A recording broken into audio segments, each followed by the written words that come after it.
ఓం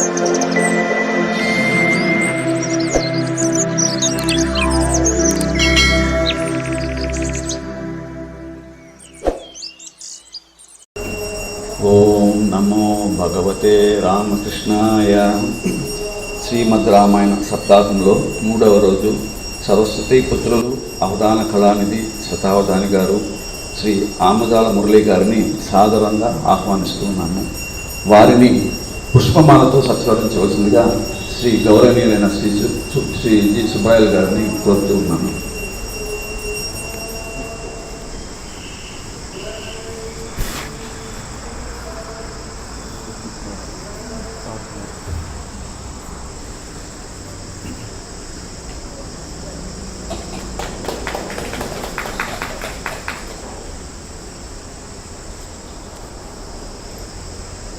ప్రార్థన. మన వివేకానంద బాలకాస్ తరగతిలో అమ్మాయి హర్నిక చేత ప్రార్థన.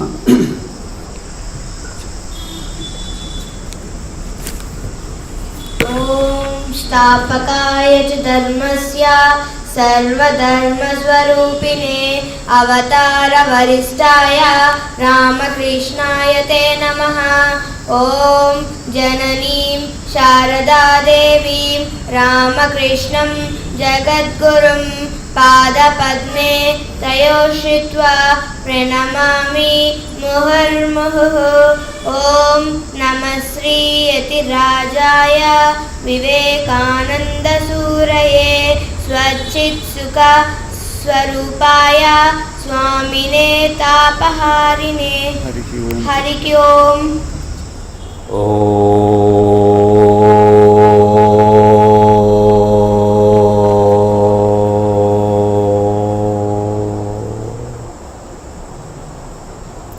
తం నమామి పరంజ్యోతిరవాంగ్మానసగోచరం ఉన్మూలయత్య విద్యాం యద్విద్యాం ఉన్మీలయత్యపి.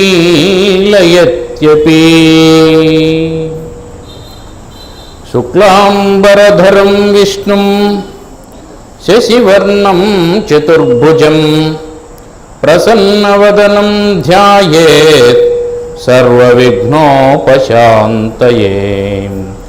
అగజానన పద్మార్కం గజాననమహర్నిశం అనేకదం తం భక్తానాం ఏకదంతముపాస్మహే. శారదా శారదాంభోజవదనా వదనాంబుజే సర్వదా సర్వదాస్మాకం సన్నిధిః సన్నిధిం క్రియాత్. జ్ఞానానందమయం దేవం నిర్మలస్ఫటికాకృతిం ఆధారం సర్వవిద్యానాం హయగ్రీవముపాస్మహే. కూజంతం రామ రామేతి మధురం మధురాక్షరం కూజంతం రామ రామేతి మధురం మధురాక్షరం ఆరుహ్య కవితాశాఖాం వందే వాల్మీకి కోకిలం. నమోస్తు రామాయ సలక్ష్మణాయ దేవ్యై చ తస్యై జనకాత్మజాయై నమోస్తు రుద్రేంద్రయమానిలేభ్యో నమోస్తు చంద్రార్కమరుద్గణేభ్యః. రామాయ రామభద్రాయ రామచంద్రాయ వేధసే రఘునాథాయ నాథాయ సీతాయాః పతయే నమః. జగద్గురుం రామకృష్ణం జగన్మాతా చ శారదం సక్షిత్యం నరేంద్రం చ వందే వాగర్త సిద్ధయే. ఓం.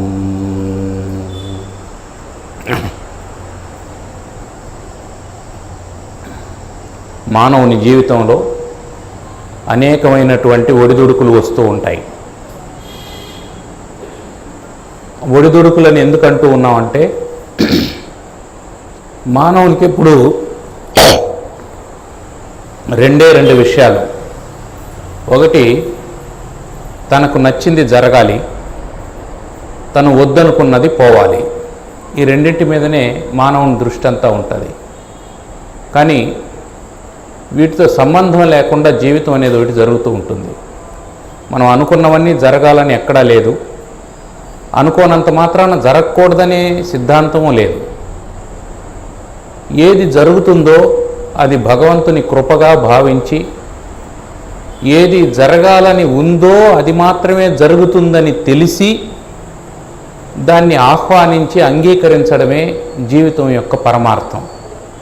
నిజానికి మానవుడు ఆనందంగా ఉండాలంటే మొదట అంగీకరించడం నేర్చుకోవాలి.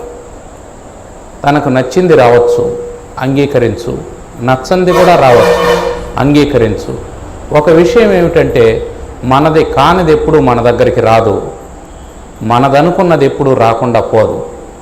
మనం ఏది రాలేదని మనం బాధపడుతూ ఉన్నామో అది మనది కాదు అని గుర్తుపెట్టుకోవాలి. ఏది మన దగ్గరికి వచ్చిందో అది మనదే అని దాన్ని అంగీకరించాలి. అది మంచి కావచ్చు, చెడు కావచ్చు. చెడైనా సరే అది మనదే. కాబట్టి మన జీవితమైనా రాముని జీవితమైనా నచ్చింది జరగాలనేమీ లేదు, నచ్చనంత మాత్రాన జరగకూడదనేమీ లేదు. రాముని జీవితంలోనే అవి తప్పలేదు. కాబట్టి సామాన్యులైనటువంటి మన జీవితంలో మనం కోరుకున్నట్టే జరగాలని ఏమీ లేదు. పరశురాముని ఎదుర్కొని వైష్ణవ ధనస్సును ఎక్కుబెట్టి ఆయన తేజస్సును స్వీకరించి అయోధ్య నగరానికి చేరుకున్నారు. దశరథునితో పాటు రామలక్ష్మణ భరత శత్రుఘ్నులు, సీత, ఊర్మిళ, మాండవి, శృతకీర్తులు, 4 కోడళ్ళు వచ్చారు క్రొత్తగా. కోడలంటే తల్లిదండ్రులను వదిలి వచ్చేటువంటి ఒకానొక అమ్మాయి.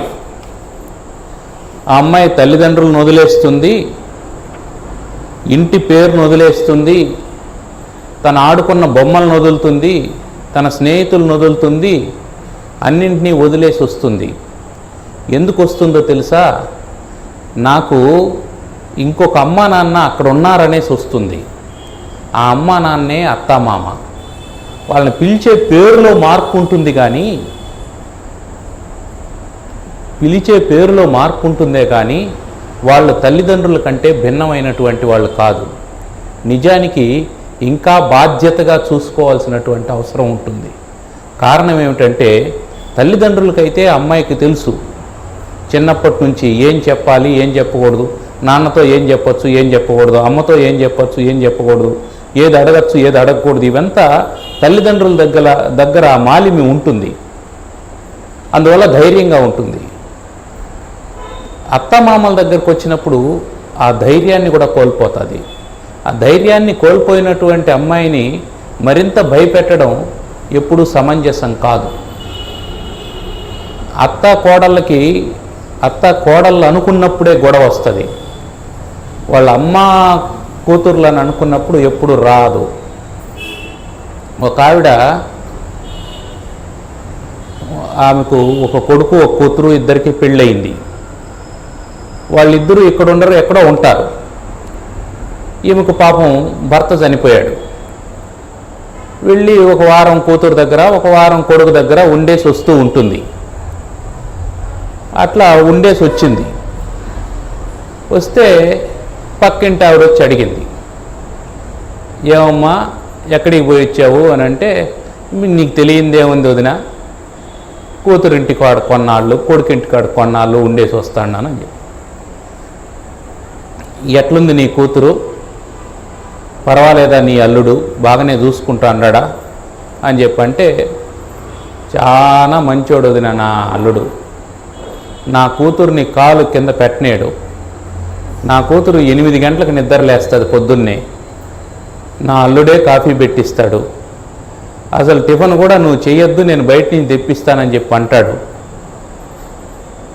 అంత లక్షణంగా చూసుకుంటా అన్నాడు, చాలా మంచోడు అని చెప్పింది. అక్కడి నుంచి కొడుకింటికి పోయినావు కదా, కోడలు ఎట్టుంది అని. ఒట్టి గయ్యాలి, పొద్దున్నే 6కు కూడా నిద్ర లేవదు, పొద్దున్నే 6కు కూడా నిద్ర లేవదు. నా కొడుకుని రాచి రంపాన పెడుతూ ఉంటుంది. తెల్లారితో లేచి టిఫిన్ చేసేదానికి ఏమవుతుంది, నేను 4 రోజులు ఉన్నా, 2 రోజులు బయట నుంచి టిఫిన్ తెప్పించింది.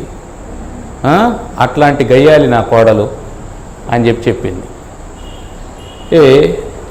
కొడుకుని ఎలా, కూతుర్ని ఎలా చూస్తుంది, కోడల్ని ఎలా చూస్తుందనే దృష్టిలో భేదం వచ్చింది. వాళ్ళ కూతురు అయితే 8 గంటల వరకు నిద్రపోవచ్చా, అప్పుడు దండించదా? కోడలైతే 6కు నిద్రపోతే కూడా ఒప్పుకోదా? దృష్టిలో భేదం వల్లనే దుఃఖం కలుగుతుంది. దృష్టిలో భేదం ఉండడం వల్ల దుఃఖం కలుగుతుంది. సమదృష్టి ఉండాలి. ఆ సమదృష్టి కలిగినటువంటి వాళ్ళు కాబట్టి కౌసల్య, సుమిత్ర, కైక కొత్త కోడళ్లతో ఆనందంగా ఉన్నారు. ఆ కోడళ్ళు దిగులు లేకుండా వాళ్ళ పుట్టింటి కంటే ఆనందంగా ఉన్నారు. వాళ్ళకి ఎప్పుడు మేము మా అమ్మా నాన్నను వదిలేసి వచ్చినాం అనేటువంటి ఆలోచనే కలగనంత ఆనందంగా ఉండాలి. ఇట్లా ఉంటే ఆ పట్టణంలో ఉండేటువంటి ప్రజలందరూ కూడా ప్రతి ఒక్కరూ రాముణ్ణి చూడాలని కోరుకునేటువంటి వాళ్ళే. ఒకసారైనా రాముని దృష్టి మన మీద పడితే బాగుంటుంది అని అనుకునేవాళ్లే. అలా అనుకోనటువంటి వాళ్ళ దురదృష్టవంతులు. యశ్చ రామం నపశ్యత్తు ఎంచ రామో నపశ్యతి నిందితస్స జనో లోకే స్వాత్మాప్యేనం విగర్హతే. వాల్మీకి మహర్షి చెప్తారు, ఆ లోకంలో, ఆ రాజ్యంలో ప్రజలు ఎట్లా ఉన్నారంటే, నన్ను రాముడు చూడకపోతే నా జన్మ ఒక జన్మమేనా అని, రాముణ్ణి నేను చూడకపోతే నా జన్మ ఒక జన్మమేనా అని వాళ్ళు భావన చేస్తూ ఉన్నారట. అంత చక్కగా రాముడు ఉన్నాడు, వాళ్ళ సంసారం అంత చక్కగా సాగుతుంది, అంత గుణవంతుడుగా రాముడు ఉన్నాడు. రాముని గుణగణాలన్నీ ఆలోచన చేసి ఆయన వైభవాన్నంతా చూసి దశరథుడు ఒక ఆలోచన చేశాడు. ఏమిటంటే, నేను కూడా వార్ధక్యాన్ని పొందుతూ ఉన్నాను, నాకు కూడా వృద్ధాప్యం వచ్చేస్తూ ఉంది, ఇక నేను కూడా నా పట్టాభిషేకం అంటే నా రాజ్య పరిపాలన భారాన్ని రామునికి అప్పచెప్పాలి అని అనుకున్నాడు. మన సదాచారం, మన అనూచానంగా వచ్చేటువంటి ఆచారంలో మనకు ఆశ్రమ సంప్రదాయం అనేసి ఒకటి ఉంటుంది. ఏమిటంటే బ్రహ్మచర్యము, గార్హస్థ్యము, వానప్రస్థము, సన్యాసం అని. బ్రహ్మచర్యం అంటే పెళ్లి కాకముందే చదువులన్నీ చక్కగా చదువుకోవాలి, శ్రద్ధగా చదువుకోవాలి. ఆ తర్వాత చదువులో నైపుణ్యం సంపాదించినటువంటి వ్యక్తి గురువుల యొక్క అనుమతిని తీసుకొని వివాహం చేసుకోవాలి. వివాహం ఖచ్చితంగా చేసుకోవాలి అని శాస్త్రం చెప్తుంది. ఎందుకు ఖచ్చితంగా వివాహం చేసుకోవాలి అంటే, సంతానతంతుడు మా వ్యవచ్ఛేసిహి అని అన్నాడు. సంతానం అనేది ఆగిపోకూడదు, ఆ సంతానం అనేది ఆగిపోకుండా కొనసాగుతూనే ఉండాలి. అందుకని ఖచ్చితంగా వివాహం చేసుకోవాలి.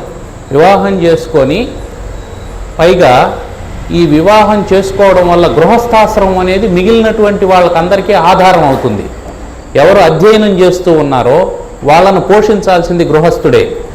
ఎవరు వానప్రస్థంలో ఉన్నారో, ఎవరు సన్యాసం తీసుకొని ఉన్నారో వాళ్ళను కూడా గృహస్థుడే పోషించాలి. కాబట్టి గృహస్థాశ్రమం అనేది చాలా శ్రేష్టమైనటువంటిది. దాన్ని స్వీకరించాలి. స్వీకరించి తాను తిని తన మీద ఆధారపడినటువంటి వాళ్ళను పోషించాలి.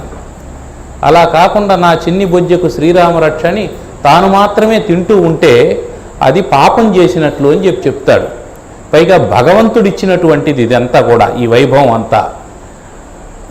అందువల్ల మనం తినే ప్రతి మెతుకును భగవంతునికి సమర్పణ చేసి ఆయన అనుమతి తీసుకొని తినాలి.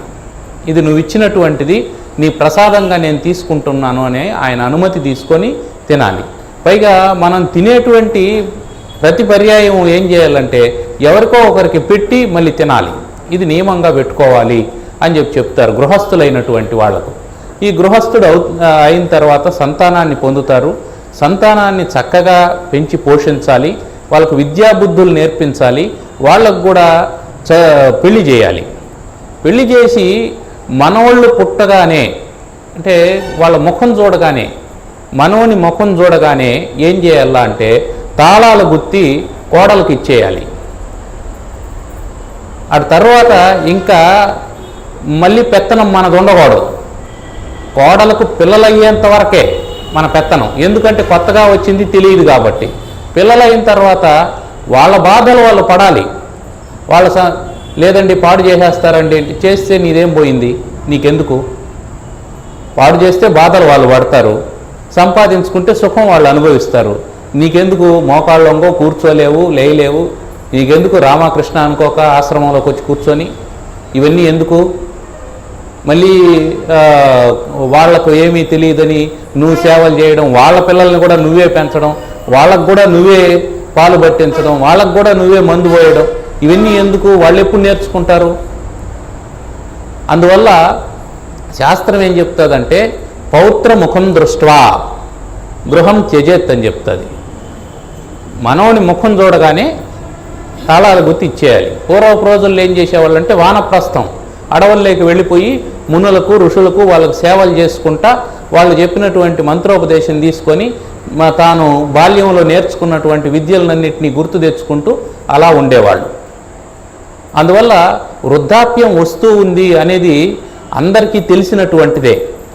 మొదట ఒక తెల్ల వెంట్రుక వస్తుంది మనకి, అది హెచ్చరిక, జాగ్రత్త, వయసు వాలిపోతూ ఉంది, నువ్వు చేయాల్సిన పనులు చాలా ఉన్నాయి, ఇక్కడికి వచ్చింది కాలక్షేపం చేసి పోవడానికి కాదు, చాలా పనులు చేయడం కోసం ఇక్కడికి వచ్చావు, వాటి ఏమన్నా పెండింగ్ ఉంటే వాటిని అన్నింటినీ ముగించుకో అని చెప్పడం కోసం ముందుగా ఒక తెల్ల వెంట్రుక కనిపిస్తుంది. మనం ఏం చేస్తాం? అద్దం ముందర నిలుచుకొని దాన్ని పీకాడు వారేస్తాం. కానీ దాని ధర్మం అది హెచ్చరిస్తుంది. మళ్ళీ 4 వస్తాయి, మళ్ళీ 4 వస్తే ఏం చేస్తాం? ఈసారి రంగేస్తాం. వీడు చెప్పిన మాట వినేటట్లేదని పళ్ళు ఓడగొడతాడు భగవంతుడు. పళ్ళు ఊగుతాయి, పళ్ళు రాలుతాయి, కంటి చూపు మందగిస్తుంది, చెవులు వినికిడి తగ్గుతుంది. అప్పటికైనా మారాలి కదా. అంటే ఒక్కొక్కటే నువ్వు ఏ శక్తిని చూసి, ఏ సౌష్ఠవాన్ని చూసి విర్రవీగుతూ ఉన్నావో వాటిల్లో ఒక్కొక్కదాన్నే తీసేస్తూ ఉన్నాడు భగవంతుడు. నీ శక్తులన్నీ ఉడిగిపోతూ ఉన్నాయి. ఇప్పుడైనా జాగ్రత్త పడాలి, ఇప్పుడైనా భగవంతుడిని తెలుసుకునే ప్రయత్నం చేయాలి, ధర్మ మార్గంలో నడిచే ప్రయత్నం చేయాలి. ఆ విధంగా చేయడం వల్ల సుఖము శాంతి కలుగుతుంది. మనకు మనశ్శాంతి లేదు అని ఎవరైనా అన్నారంటే కారణం ఏంటంటే నీది కాని దాని బరువునేదో నువ్వు మోస్తాండవు అని అర్థం. నువ్వు మోయకూడని బరువును నువ్వు మోస్తూ ఉంటేనే నీకు మనశ్శాంతి లేకుండా ఉంటుంది. ఇది చాలా చిన్నది. దీన్ని మోయమంటే ఎవరైనా మోస్తారు. ఎంతసేపు మోస్తారు? ఇలా పట్టుకోమని చెప్పాను నేను, ఇట్టే పట్టుకొని ఉంటారు, ఇట్టే పట్టుకొని ఉండమ్మా అని చెప్పాను, ఇటు పట్టుకొని ఉంటారు, 10 నిమిషాలు పట్టుకుంటారు, అరగంట ఇట్టే పట్టుకుంటే ఇదే బరువు అనిపిస్తుంది, గంట అయితే పట్టుకోలేము. కాబట్టి చిన్న విషయాన్నైనా సరే మీరు మోస్తూనే ఉంటే అది పెద్దదైపోతుంది. కోడలు నిద్ర లేదు, అదేంటి కాఫీలో చక్కెర తక్కువ వేసింది, లేదా నాకు రోజు స్ట్రాంగ్గా ఇవ్వాలని తెలియదా, ఈరోజు తక్కువ అదేంటి లైట్గా ఇచ్చింది కాఫీ, దీనికే గొడవ. దాన్నే మనసులో పెట్టుకొని ఈ పిల్ల గర్వం ఎక్కువైంది, నన్ను చూసుకోవడం లేదు, నేనంటే భయం లేదు, గౌరవం లేదు, దీన్ని మోస్తూనే ఉండవు. దీనివల్ల ఏమవుతోంది? దుఃఖం పెరుగుతుంది, శాంతి నశించిపోతుంది. కాబట్టి మోయొద్దు, దేన్ని దించేసుకో, బరువులన్నింటినీ దించేసుకో. బరువులన్నింటినీ దించేసుకొని నీ హృదయంలో భగవంతుడిని స్థాపించుకుంటే ప్రశాంతంగా ఉంటావు. అందుకే దానికోసమే వానప్రస్థం చెప్పారు. ఈ తాళాల గుర్తి ఎప్పుడైతే ఇచ్చేసినావో అప్పుడు నీ మనసు తేలికబడుతుంది. కావాలంటే ఇచ్చి చూడండి. దాంట్లో నా నగలు ఉంటే ఉన్ని, అవన్నీ ఎందుకు, అవన్నీ వేసుకొని తిరుగుతానే అంటే ఎవడో ఒకడు గొంతు కోసిన కోస్తాడు. ఎందుకు వచ్చిన గొడవ ఇవంతా? ఇచ్చేయి, పోని ప్రశాంతంగా ఉండు. మళ్ళీ నాకు అన్నం పెట్టరంటే అది నువ్వు చూసింది కాదు. నీకు అన్నం పెట్టాలన్నా వద్దనేది నువ్వు పెట్టుంటే వస్తుంది. పెట్టిన దినముల లోపల నట్టడవుల నుండవచ్చు నానార్థములున్. పెట్టని దినముల లోపల కనకపు గట్టెక్కిననేమి లేదు గదరా సుమతి. నువ్వు తినాలంటే అది పెట్టిన దినమై ఉండాలి. నువ్వు పెట్టిన దినమే నీకు తిండి దొరుకుతుంది. నువ్వు పెట్టని దినం తిండి దొరకదు. ఎక్కడ నువ్వు బంగారు కొండ మీద కూర్చొని ఉన్నా నీకు తిండి దొరకదు. కావాలంటే మీరు చూడండి, చక్కగా ఒక పండగ వస్తుంది, కావాల్సినన్ని పిండి వంటలన్నీ చేస్తారు, సరిగ్గా ఆ రోజు జ్వరం వస్తుంది. పెట్టని దినం వంటలన్నీ రుచికరంగా వండారు కానీ దేని చూసినా వాంతి వస్తూ ఉంటుంది, తినడానికి కాలేదు. మరుసటి రోజు జ్వరం తగ్గిపోతుంది. ఇప్పుడు అన్ని పిండి వంటలు లేవు. కారణం ఏంటి? అది పెట్టని దినం, పెట్టిన దినం ఏమీ చేసుకోవడానికి ఓపిక లేదు. తినకపోతే పోతుందని పడుకోని ఉండవు. ఎవరో ఒక తల్లి వచ్చి తలుపు కొట్టి క్యారియర్ తెచ్చిస్తుంది. మా ఇంట్లో ఫంక్షన్ చేసినాం, నువ్వు వస్తావని చూసినాం, నువ్వు రాలేదు, ఇదిగో అన్నీ తెచ్చినాం, తిను అని చెప్పాను. అది పెట్టిన దినం దాని అంతకు అది నడుచుకుంటూ వస్తుంది. పెట్టని దినం నువ్వు అల్లాడి ఏం చేసినా అది రాదు. కాబట్టి అందుకే పెట్టమని చెప్పింది. నువ్వు తినే ముందు పెట్టడం నేర్చుకో, వస్తుంది. అదే ఆలోచన చేశాడు దశరథుడు కూడా. తనకు వయసు అయిపోతోంది, ఇంకా మోయడం కరెక్ట్ కాదు, పిల్లలకు అప్పచెప్పాలి. పైగా బాధ్యతలు పిల్లలకు ఎప్పుడు అప్పచెప్పాలంటే ఏమైనా తేడా వస్తే నువ్వు సరిచేసేటువంటి శక్తియుక్తులు ఉన్నప్పుడే అప్పచెప్పాలి. నీకు 80 ఏళ్ళు వచ్చి వణుకుతూ ఉండేంతవరకు పెత్తనం అంతా నీ చేతిలోనే పెట్టుకొని ఉన్నావు. అప్పుడు ఇచ్చినావు అతని చేతికి. అతను వ్యాపారం చేయలేకపోతున్నాడు, లేదా వ్యవసాయం చేయలేకపోతున్నాడు. ఇప్పుడు నువ్వేం చేయగలవు? ఏమీ చేయలేవు, నాశనం అయిపోతుంది. అలా కాకుండా నువ్వు చేయగలిగినప్పుడే ఒకటి ఉంది, నాన్న మడక దున్నేటప్పుడే రెండో కొండ్ర కొడుకుతో వేయించల్లా అని. తొలి కొండ్ర తండ్రి వేస్తే రెండో కొండ్ర కొడుకుతో వేయిస్తే వాడు చక్కగా వేస్తాడా లేదనేది నాన్న చూస్తాడు. నాన్న దున్నినంతకాలం దున్నేసి మళ్ళీ ఎద్దులు కట్టి మడక దున్నుబోరా అని చెప్పి అంటే వాడు ఎట్ట దున్నినాడో నీకెట్ట తెలుస్తుంది? అందువల్ల తాను చేయగలిగినటువంటి శక్తియుక్తులు ఉన్నప్పుడే అప్పచెప్పి జాగ్రత్తగా పరిశీలన చేసి అవసరమైతే అనేది చాలా ముఖ్యం. చిన్న చిన్న సూచనలు సలహాలు ఇవ్వాలి. అంతేగాని పదే పదే నీకేం తెలియదు నేను చెప్పినట్టు అని అనకూడదు. ఈ విధంగా కుటుంబాన్ని సరిచేసుకోవాలి. ఆ ఆలోచన కలిగినటువంటి వాడు కాబట్టే దశరథ మహారాజు శ్రీరామచంద్రునికి పట్టాభిషేకం చేయాలని అనుకున్నాడు. ఆయన ప్రజల అభిప్రాయాన్ని తీసుకున్నాడు. రాముడు రాజు అయితే ప్రజలు అంగీకరిస్తారా అని. ప్రజలందరూ సమ్మతించారు.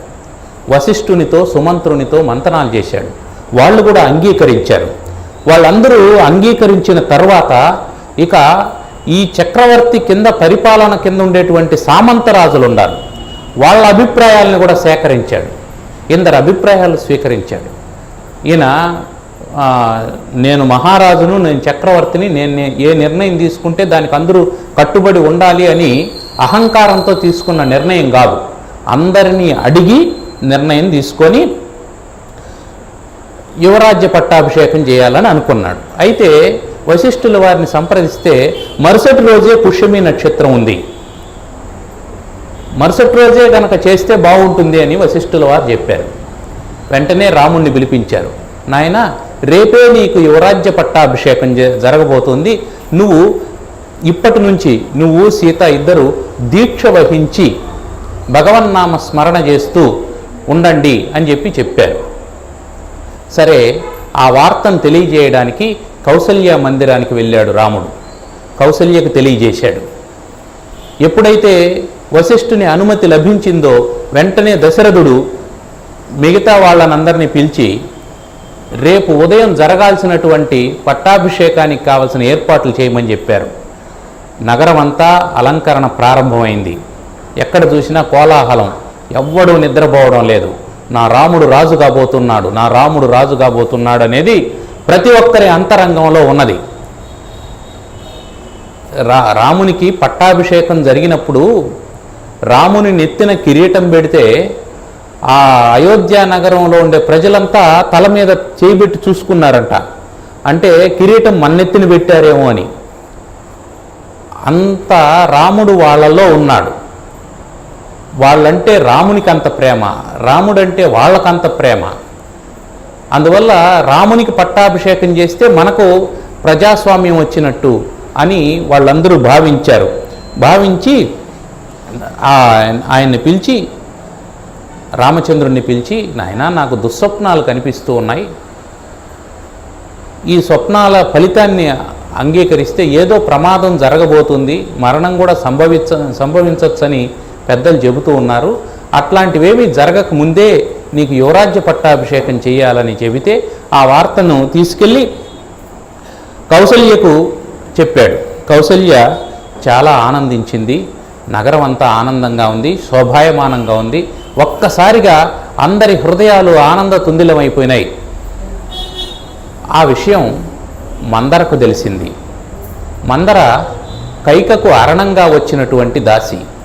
అరణపు దాసి అంటే ఏమిటంటే, ఆడపిల్లల్ని అత్తవారింటికి పంపించేటప్పుడు వాళ్ళు ఆడుకున్నటువంటి బొమ్మలు, వాళ్ళ కోసం మనం కొన్నటువంటి వస్తువులు, వాటినన్నింటినీ పంపిస్తాం కదా. అట్లాగే రాజకుటుంబాల్లో వాళ్ళకు చిన్నప్పటి నుంచి ఉన్నటువంటి చెలికత్తెల్ని కూడా కొంతమందిని పంపిస్తారు. కారణం ఏంటంటే, పోతున్నది కొత్త చోటుకి, అక్కడ ఉన్నటువంటి వాళ్ళు ఎట్లుంటారో తెలియదు. అందుకని తల్లి ఇంటి నుంచి వచ్చేటువంటి దాసిని అరణపు దాసి అని అంటారు. అట్లా అరణపు దాసిగా వచ్చినటువంటిది మందర. ఆ మందర కైక దగ్గరికి వచ్చింది. కైక దగ్గరికి వస్తే కైక ఉత్సాహంతో పొంగిపోతుంది, ఆనందంగా ఉంది. నా రామునికి పట్టాభిషేకం జరగబోతుంది, నా రాముడు రాజు కాబోతున్నాడు అని చాలా ఆనందిస్తూ ఉంది. ఆనందిస్తూ ఉంటే మందర వచ్చి, నీ కొంప కూలిపోయింది అని చెప్పి అన్నది.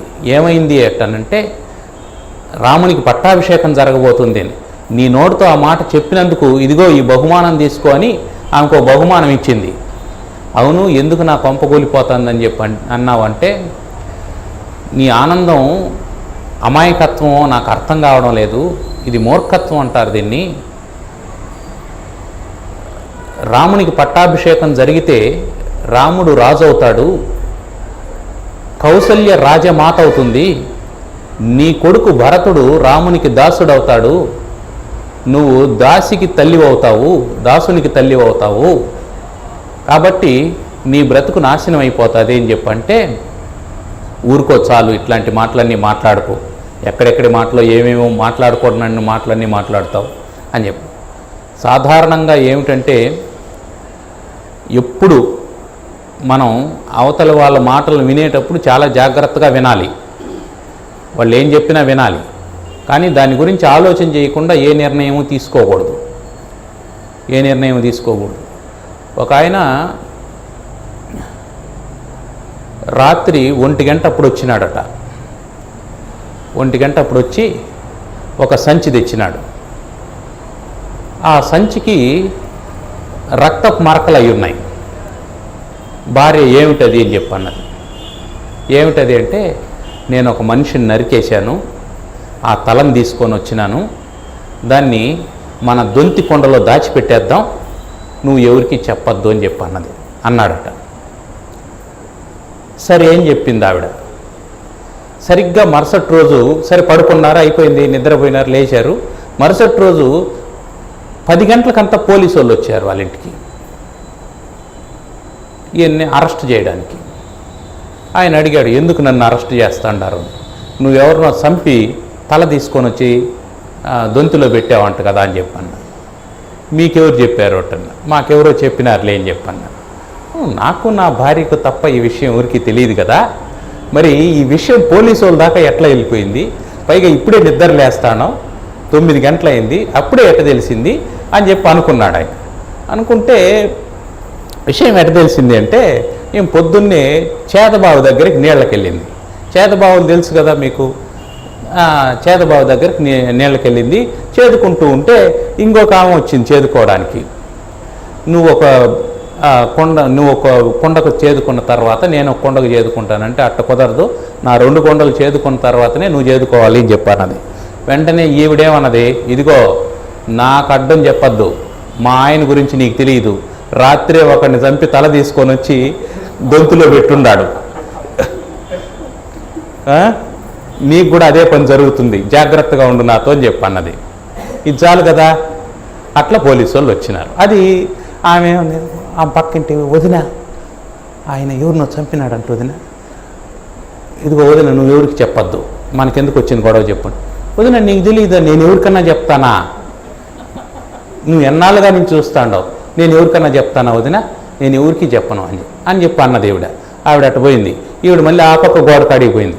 వదిన అని పిలిచిందా ఆ పక్కింటి ఆమెని. ఏమంటే నీకు తెలుసునా ఈ విషయం, ఏ విషయం, ఎవరినో చంపేసినాడంట, ఆ తల తీసుకొని వచ్చి పెట్టుండాడంట, నువ్వెవరికి చెప్పొద్దు వదిన, మనకెందుకు వచ్చింది గొడవ. అయ్యో నేను చెప్పనమ్మా, నేనెందుకు చెప్తాను, ఎవరికి చెప్పొద్దు అన్నారు, ఎవరికి చెప్పలేదు, అందరికీ తెలిసిపోయింది. పోలీసు వాళ్ళు వచ్చినారు. అట్లా ఎవరి మాటలైనా మనం వినేటప్పుడు తీరా ఆయన ఏం చేశాడు, దానిలో నుంచి ఆ సంచి తీసినాడు. సంచి తీస్తే పొట్టేలు తల ఉంది, అది పొట్టేలు తల తీసుకొని వచ్చుకున్నాడు ఆయన. అది పొద్దున్నే వండుకుందామనేసి అందులో పెట్టాడు. సరే మన భార్య ఎట్టాడిదో చూద్దామని అది మనిషి తల అని చెప్పి అన్నాడు, అంతే, ఇంకేం లేదు. సరే వాళ్ళు వచ్చినారు, చూసినారు, ఏదో మందలించినారు, వెళ్ళిపోయినారు అనుకున్నాం. అట్లా మనం అవతల వాళ్ళ మాటలు వినేటప్పుడు విన్న వెంటనే దాన్ని జాగ్రత్తగా ఉండాలి. మళ్ళీ మనం వాటిని ఇంకొకరికి చెప్పేది ఇట్లాంటివి చేయకూడదు. ఎందుకు అంటే ఏది సత్యమో ఏది అసత్యమో తెలియదు. ఒక్కోసారి మన కళ్ళే మనల్ని మోసం చేస్తూ ఉంటాయి. మనం చూసిందే ఒక్కోసారి నిజం కాకపోవచ్చు. అందువల్ల ఏదైనా చెప్పేటప్పుడు ఆలోచన చేసి చెప్పాలి. ఒకవేళ చెప్పినా వినేటప్పుడు శ్రద్ధగా వినాలి. అవతల వాళ్ళు చెప్పిన మాటలన్నింటినీ మనం గుడ్డిగా వినకూడదు. కైక ఆ విచక్షణను కోల్పోయింది. విచక్షణను కోల్పోయి స్వార్థం ప్రవేశించింది ఆమెలో. స్వార్థం ప్రవేశించి అవును నా కొడుకు రాజు అయితే బాగుంటుంది కదా అని. చట్టం ఏంటి, రాజుగారి పెద్ద కొడుకు రాజు కావాలి. కొన్ని భరతుణ్ణి రాజుని చెయ్యాలి అని అంటే దశరథునికి ఆ ఆలోచన ఉంటే చేసేవాడు కదా, అతనేం కాదనేవాడు కాదు కదా. ఒకవేళ నేను రాముణ్ణి రాజుగా చేస్తాను అని వశిష్ఠునికి చెప్పినప్పుడైనా వశిష్ఠుడు ఇది ధర్మం కాదు అని చెప్పుంటాడు కదా భరతుణ్ణి చేయాల్సి ఉంటే. వశిష్ఠుడు కూడా అంగీకరించాడు అంటే దశరథుడు ధర్మబద్ధమైనటువంటి నిర్ణయం తీసుకున్నాడనే కదా అర్థం. ఈ ధర్మాధర్మ విచారణ చేయకుండానే వాళ్ళు నిర్ణయం తీసుకోలేదు కదా. ఆ మాత్రం ఆలోచన చేయలేకపోయింది కైక. పైగా సరిగ్గా ఆ సమయానికి ఏం జరిగిందంటే యుధాజిత్తు అనే ఆయన, ఈయనకు అన్నదమ్ముడు కైకకు, భరతునికి మేనమామ. ఈ భరతుడు శత్రుఘ్నుడు ఇద్దరు పెళ్ళయిన తర్వాత మేనమామ వాళ్ళ ఇంటికి వెళ్ళారు. పెళ్లి తర్వాత వెళ్తూ ఉంటారు కదా విందులు వినోదాలు అని, అట్లా వెళ్ళారు. ఇలా వెళ్ళడము, వాళ్ళు లేని సమయంలో రామునికి పట్టాభిషేకం ప్రకటించడము, ఇది కైక అనుమానానికి మరింత కారణమైంది. అంటే భరతుడు లేని సమయం చూసి రామునికి పట్టాభిషేకం చేసేస్తున్నాడు, ఇది కుట్రా అని. దానికి మందర ఆజ్యం పోసింది. అలా ఆజ్యం పోయడంతో కైక మరి నాకు ఉపాయం ఏమిటి అంటే, మందర చెప్పింది, నీకు ఎప్పుడో 2 వరాలు ఇచ్చాడు కదా మీ ఆయన, ఆ వరాలను ఇప్పుడు కోరుకో. దేవదానవ సంగ్రామంలో దేవతల పక్షంలో యుద్ధం చేయడానికి దశరథుడు వెళ్ళాడు. దశరథుడు వెళ్తే ఆ సందర్భంలో కైక అతనికి సహాయం చేసింది. ఆ సహాయానికి ప్రతిగా నీకు 2 వరాలు ఇస్తాను కోరుకో అని చెప్పంటే, నాకెందుకు వరాలు, అవసరమైతే కోరుకుంటాను లేండి అని చెప్పి అన్నది. ఇప్పుడు ఆ అవసరం వచ్చింది, కోరుకో అని చెప్పి మందర చెప్పడంతో కైక వెంటనే కోపగృహానికి వెళ్ళిపోయింది. తను ధరించినటువంటి ఆభరణాలన్నీ తీసేసి పడేసి వెళ్ళిపోయింది.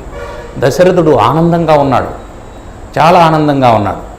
కౌసల్య అంటే ఇష్టమే కానీ కైక మీద ఇంకొంచెం ఇష్టం ఆయనకు. కైకంటే ఆయన కైక మందిరానికి వచ్చాడు. ఈ విషయాన్ని కైకతో పంచుకోవాలి అనే ఉద్దేశంతో రావడంతో మందిరం అంతా బోసిపోయి ఉంది. ఎక్కడ దీపాలు ప్రకాశంగా వెలగడం లేదు, గ్రుడ్డిగా వెలుగుతూ ఉన్నాయి. ఆయన వచ్చేటప్పటికి స్వాగతం చెప్పాల్సినటువంటి పరిచారకులు ఎవరు కనిపించడం లేదు. ఎంతో సంతోషంగా ఎదురు రావాల్సినటువంటి కైక రాలేదు. ఏం జరిగిందా అని ఆయన ఇంకొంచెం ఆ అంతఃపురం లోపలికి పోయి చూస్తే పడుకోనుంది కైక. దగ్గరికి వెళ్ళాడు, పలకరించాడు. పలకరిస్తే ఆమె పలకలేదు. ఏమైంది కైక? ఏమైతే మీకెందుకు, వెళ్ళండి అని చెప్పన్నది. అట్లా కాదు, రామునికి పట్టాభిషేకం నిర్ణయించాం, నీకు ఆనందమే కదా అంటే నాకేం ఆనందం కాదు. అదేమిటి, రాముడు అంటే నీకు ఇష్టం కదా? ఇష్టమే, కానీ పట్టాభిషేకం ఇష్టం లేదు. అసలు ఏమైంది అంటే దాన్ని పక్కన పెట్టండి, మీరు నా కోసం ఏమైనా చేస్తారా లేదా? చేస్తాను, ఎందుకు చేయను అని చెప్పి. ఏమైనా చేస్తారా? ఏమైనా చేస్తాను. ఏమైనా చేస్తారంటే ఏమైనా చేస్తాను. రాముని మీద ఒట్టేసి చెప్పండి, రాముని మీద ఒట్టు ఏమైనా చేస్తాను. ఎందుకంటే రాముని మీద ఒట్టేసిన తర్వాత దశరథుడు ఏమీ చేయకుండా ఉండడు అనేది కైకకు తెలుసు, ఆయన బలహీనత. కాబట్టి ఆ మాట చెప్పిన తర్వాత అయితే మీరు నాకు పాత బాకీ చెల్లించండి అని అడిగింది. పాత బాకీ ఏంటి? ఎప్పుడో వరాలు ఇస్తామన్నారు కదా, ఆ వరాలు ఇవ్వండి అంటే అంతేనా? వరం కోసమేనా ఈ విధంగా ఉన్నావు? నీకు కావాలంటే ఏం కావాలంటే అది ఇవ్వనా? ఈ సంతోషమైనటువంటి సమయంలో, రాముడు రాజు కాబోతున్నటువంటి సమయంలో నీకు ఏం కావాలంటే అది ఇస్తాను అని చెప్పంటే, మొట్టమొదటి వరం రాముడు 14 సంవత్సరాలు అరణ్యవాసానికి వెళ్ళాలి. రెండో వరం భరతునికి రాజ్య పట్టాభిషేకం అదే లగ్నానికి జరగాలి అని చెప్పంటే, నీకేమైనా పిచ్చి పట్టిందా? ఏం మాట్లాడుతున్నావు? అసలు ఇట్లా మాట్లాడచ్చునా? అసలు నువ్వు కైకవేనా? ఎందుకంటే రామునికి రాజ్య పట్టాభిషేకం వద్దు అని కైక అనదు అనేది దశరథుని ఉద్దేశం. ఎందుకంటే రాముడు కౌసల్య దగ్గర ఉండడం కంటే ఎక్కువ సమయం కైక దగ్గరే గడిపాడు. కైకకు రాముడు అంటే అంత ప్రీతి.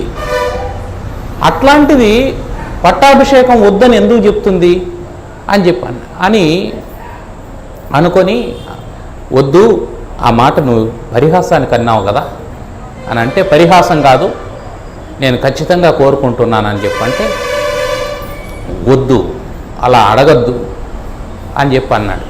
ఈ వాదోపవాదాలు జరుగుతూనే ఉన్నాయి. అసలు రాముడు లేకుండా నేను ఎట్లా బ్రతుకుతానని చెప్పి అన్నాడు.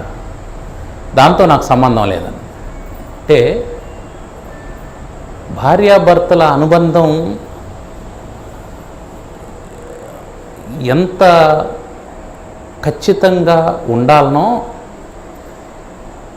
ఆ అనుబంధం మధ్యలోకి వేరే వాళ్ళు ప్రవేశించినప్పుడు అంత పల్సన పడిపోతుంది. చివరకు కైక ఏం మాట్లాడుతుందో అర్థం కాని విధంగా మాట్లాడుతుంది. రాముడు లేకపోతే నేను చస్తాను అని దశరథుడు నేరుగానే అంటే, దాంతో నాకు సంబంధం లేదన్నది కైక. అంటే నువ్వు చస్తే చావు, దాంతో నాకు పని లేదు, నేను అనుకున్నది జరగాలి అంతే, నేను అనుకున్నది జరగాలి, నువ్వు చస్తే కూడా చావు, దాంతో నాకు సంబంధం లేదు అనే స్థాయికి దిగజారిపోయింది. దీనికి కారణం ఏంటి? మందర మాటలు వినడం. అందుకే ఎట్టి పరిస్థితుల్లోనూ మన సంసారంలోకి మూడో వ్యక్తి మాటలు కానీ చేష్టలు కానీ ప్రవేశం లేకుండా చూసుకోవాలి. ఏదైనా ఉంటే భార్యాభర్తే కూర్చొని మాట్లాడుకోవడం వల్ల చాలా సమస్యలు పరిష్కారం అవుతాయి. ఇప్పుడు లోకం ఎదుర్కొంటూ ఉన్నటువంటి చాలా సమస్యల్లో ఇది ఒకటి ఉంది. చాలామంది పెళ్లి చేసుకుంటున్నారు. లాయర్లంతా ఇప్పుడు ఒకప్పుడు భూమికి సంబంధించినటువంటి తగాదాలతో ఉంటే, ఇప్పుడు విడాకులకు సంబంధించినటువంటి తగాదాలకు సంబంధించిన ఫైళ్ళు పెట్టుకొని ఉన్నారు. ఏ లాయర్ దగ్గరికి పోయినా ఇంత కట్ట ఉంటుంది. అంత కట్టలో 3 భాగాలు విడాకుల కేసులే ఉంటున్నాయి. కారణం ఏంటంటే అహంకారం. అవతల వాళ్ళను అంగీకరించేటువంటి ఆలోచన విధానం లేకపోవడం, విచక్షణ లేకపోవడం. తల్లిదండ్రులు అట్లే ఉండారు, బిడ్డలు అట్లే ఉన్నారు.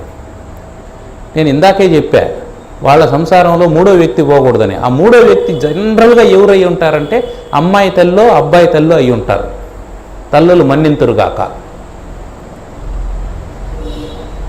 పెళ్లి చేసాం, అమ్మాయిని సంసారానికి పంపించాం, కష్టమో నష్టమో బాధో ఇబ్బందో అమ్మాయి పడుతుంది, లేస్తుంది, అర్థం చేసుకుంటుంది, తన భర్తను తాను అర్థం చేసుకుంటుంది. ఈమె ఫోన్ చేస్తుంది, అల్లుడు గారు పొద్దున్నే కాఫీ కలిపించినారా నీకు అనేసి. లేదమ్మా అంటే, కాఫీ కూడా కలిపలేదా, ఏమంట అంతా, పోనీ నువ్వు కల్పించినాను, ఆ పని చేయొద్దు రేపటి నుంచి. నువ్వేం తక్కువ సంపాదిస్తాండవా? నిజమేమ్మా, కాదని చెప్పలేదు, సంపాదిస్తున్నారు, కానీ నోట్ల కట్టలతో ఎవరు సంసారం చేయరమ్మా. కార్లతో బిల్డింగులతో ఎవరు సంసారం చేయరు. తనను అర్థం చేసుకునేటువంటి వారు ఒకరు ఉండాలి. అవి భార్యకు భర్త అయినా భర్తకు భార్య అయినా అవసరం. వాళ్ళ మధ్యలో ఈ మూడో వ్యక్తులు ప్రవేశించి లేనిపోని అహంకారాలు కల్పించి, చిన్న చిన్న అహంకారాలే, చిన్న చిన్న ఈగోస్, ఏమి ఉండదు, పెద్ద ఏమీ ఉండదు. ఈ కాఫీ దగ్గరే గొడవ వస్తుంది, లేదా ఉప్మా దగ్గర గొడవ వస్తుంది.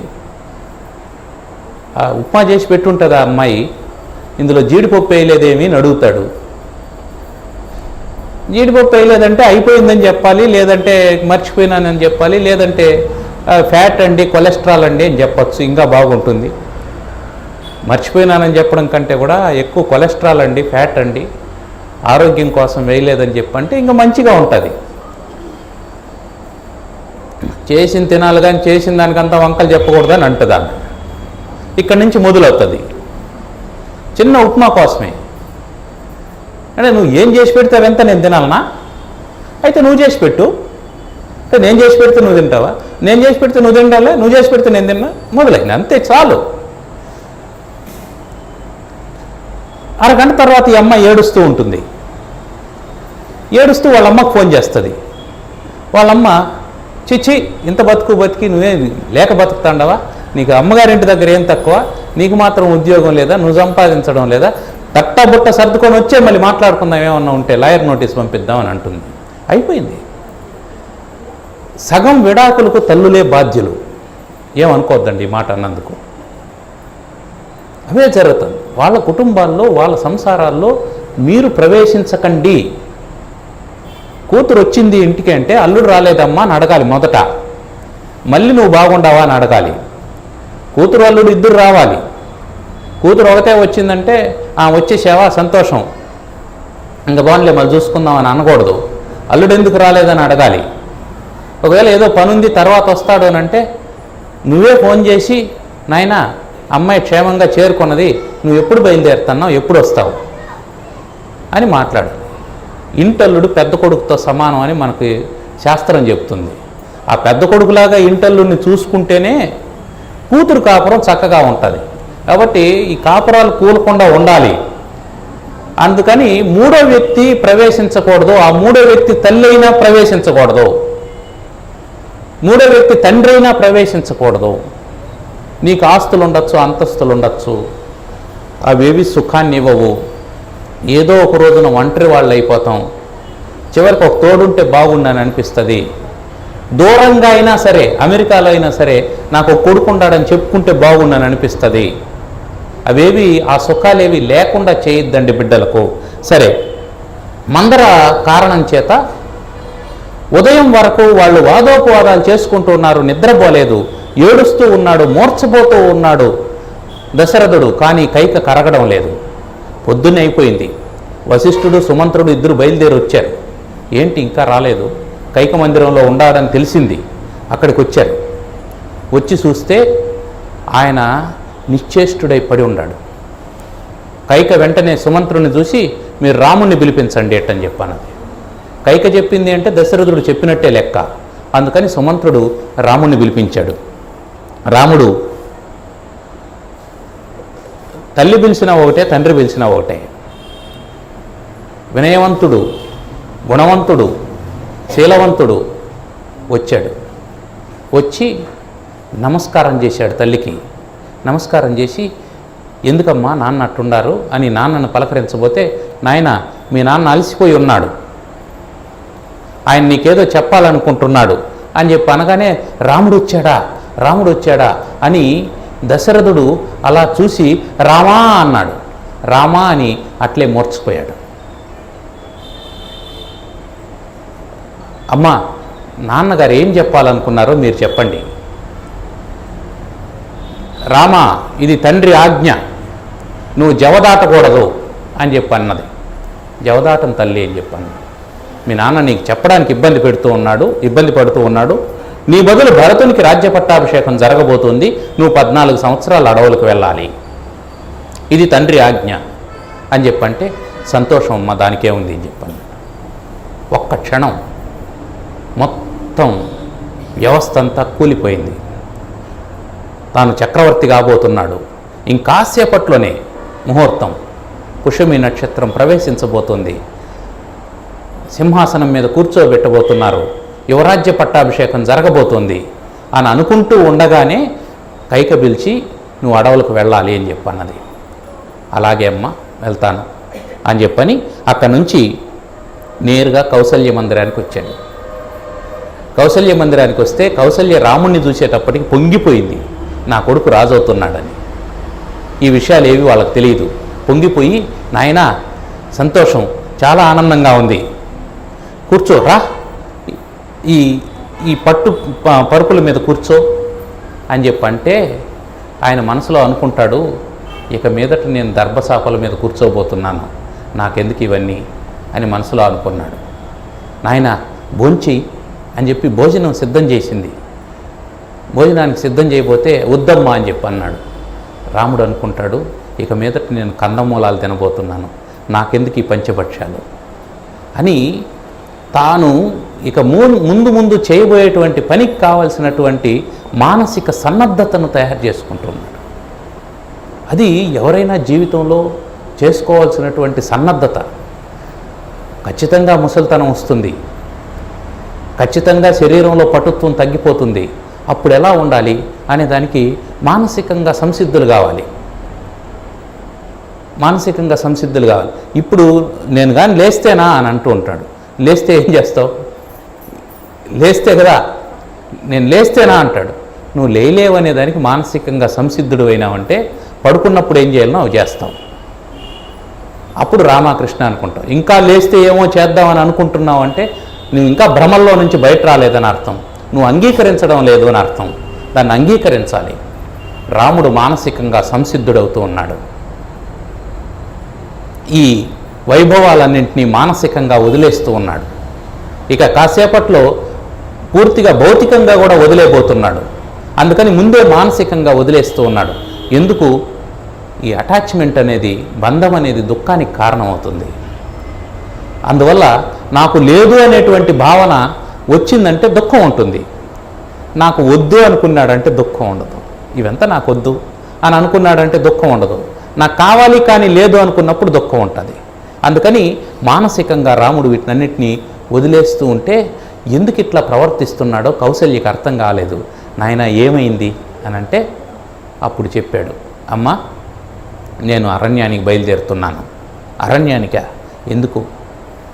కైకమ్మ వరం కోరుకున్నది, నేను అరణ్యానికి వెళ్ళాలి. మరి పట్టాభిషేకం, భరతుడు రాజ్యపాలన చేస్తాడు. ఆ మాట వినగానే కౌసల్య మూర్ఛిల్లి పడిపోయింది.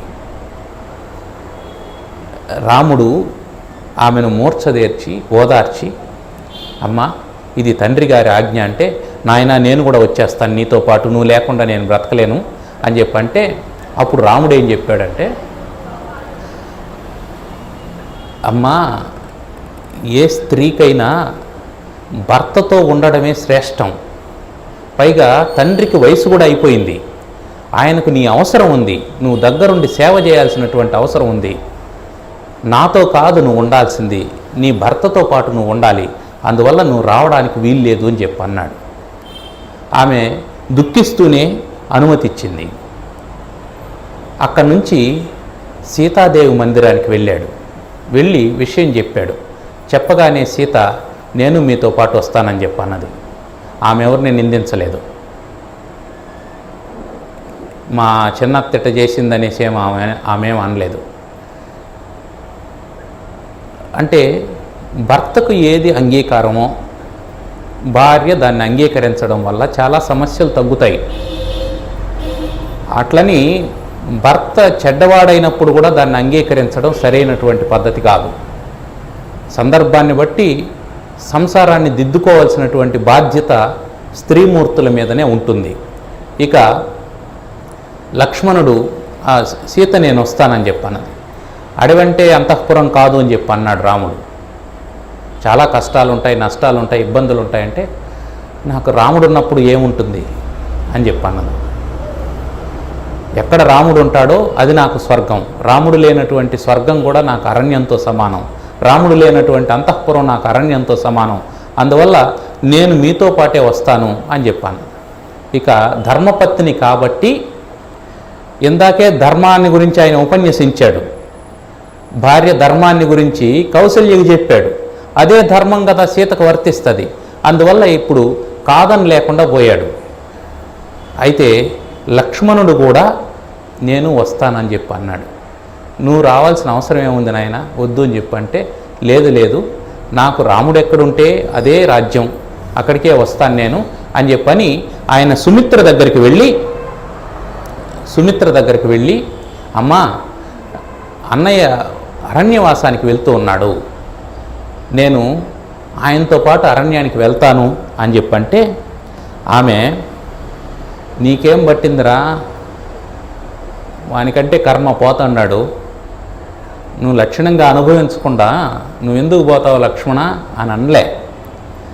రామం దశరథం విద్ధి మాం విద్ధి జనకాత్మజాం అయోధ్యాం అటవీం విద్ధి గచ్చతాత యథా సుఖం. నాయనా లక్ష్మణ, రాముణ్ణే దశరథుడు అనుకో, సీతనే నన్ను అనుకో, అడవిని అయోధ్య అనుకో, సుఖంగా వెళ్ళిరా అని చెప్పన్నది. అది తల్లి అంటే. తల్లి తన బిడ్డకు ఏమి ప్రబోధం చేయాలనో అది చేసింది. ఆ ప్రబోధం చేస్తే, ఆ విధమైనటువంటి ప్రబోధం చేస్తే అన్నదమ్ముల మధ్య విరోధాలు లేకుండా ఉంటాయి, అన్నదమ్ములు కలిసి ఉంటారు. ఈ తల్లులే ఒక్కొక్కసారి పక్షపాత ధోరణితో వ్యవహరించడం, వాడైతే నన్ను చూస్తాడు, వాడైతే అన్నం పెడతాడు, వీడు అన్నం పెట్టడు అని అనుకోడు, ఎందుకు అట్లా అనుకుంటావు?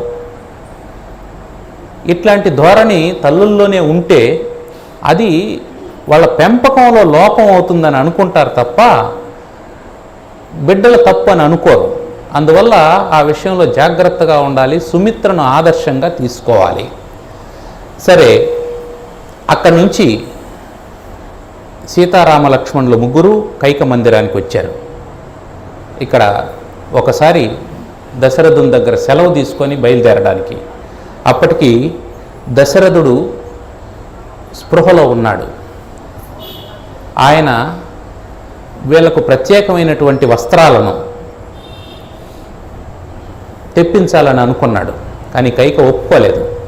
ఆమె నారచీరలు తెప్పించి రామలక్ష్మణులకు ఇచ్చింది. సీతకు కూడా అవే ఇవ్వబోతే వశిష్ఠుడు ఒప్పుకోలేదు. వశిష్ఠుడు ఒప్పుకోకుండా ఆమెకు నారచీరలు ఇవ్వకండి, ఆమెకు ఆభరణాలు లేకుండా చేయకూడదు, పుణ్యస్త్రీకి ఆభరణాలే అలంకారం, ఆభరణాలు పెట్టుకోవాలి, నగలు కొనుక్కున్నాము అంటే వాటిని బ్యాంకులోనో లాకర్లోనో బీరువాలోనో పెట్టుకోకూడదు. కనీసం శుక్రవారం పూటైనా మహాలక్ష్మికి పూజ చేసేటప్పుడైనా నిండుగా నగలు పెట్టుకోవాలి స్త్రీలు. అది మహాలక్ష్మి స్వరూపం. అమ్మవారు మహాలక్ష్మి ఎక్కడెక్కడ ఉంటారు అని చెప్పంటే మనం పెట్టేటువంటి దీపంలో ఉంటారు, నట్టింట పెట్టేటువంటి దీపంలో ఉంటారు. తర్వాత మన ఇంటి ముందర ఉండేటువంటి గోశాలలో ఉంటారు. ఆవును కట్టేసుకుంటూ ఉంటే ఆ గోశాలలో మహాలక్ష్మి ఉంటుంది. తర్వాత మనం అలికేటువంటి పేడలో మహాలక్ష్మి ఉంటుంది. తర్వాత మనం మండించేటువంటి అగ్నిహోత్రంలో, అంటే తల్లులు వంట చేసేటప్పుడు చక్కగా స్నానం చేసి స్నానం చేసి ఆ పొయ్యికి పూజ చేసి అగ్నిహోత్రం వెలిగిస్తారే, దాంట్లో మహాలక్ష్మి ఉంటుంది.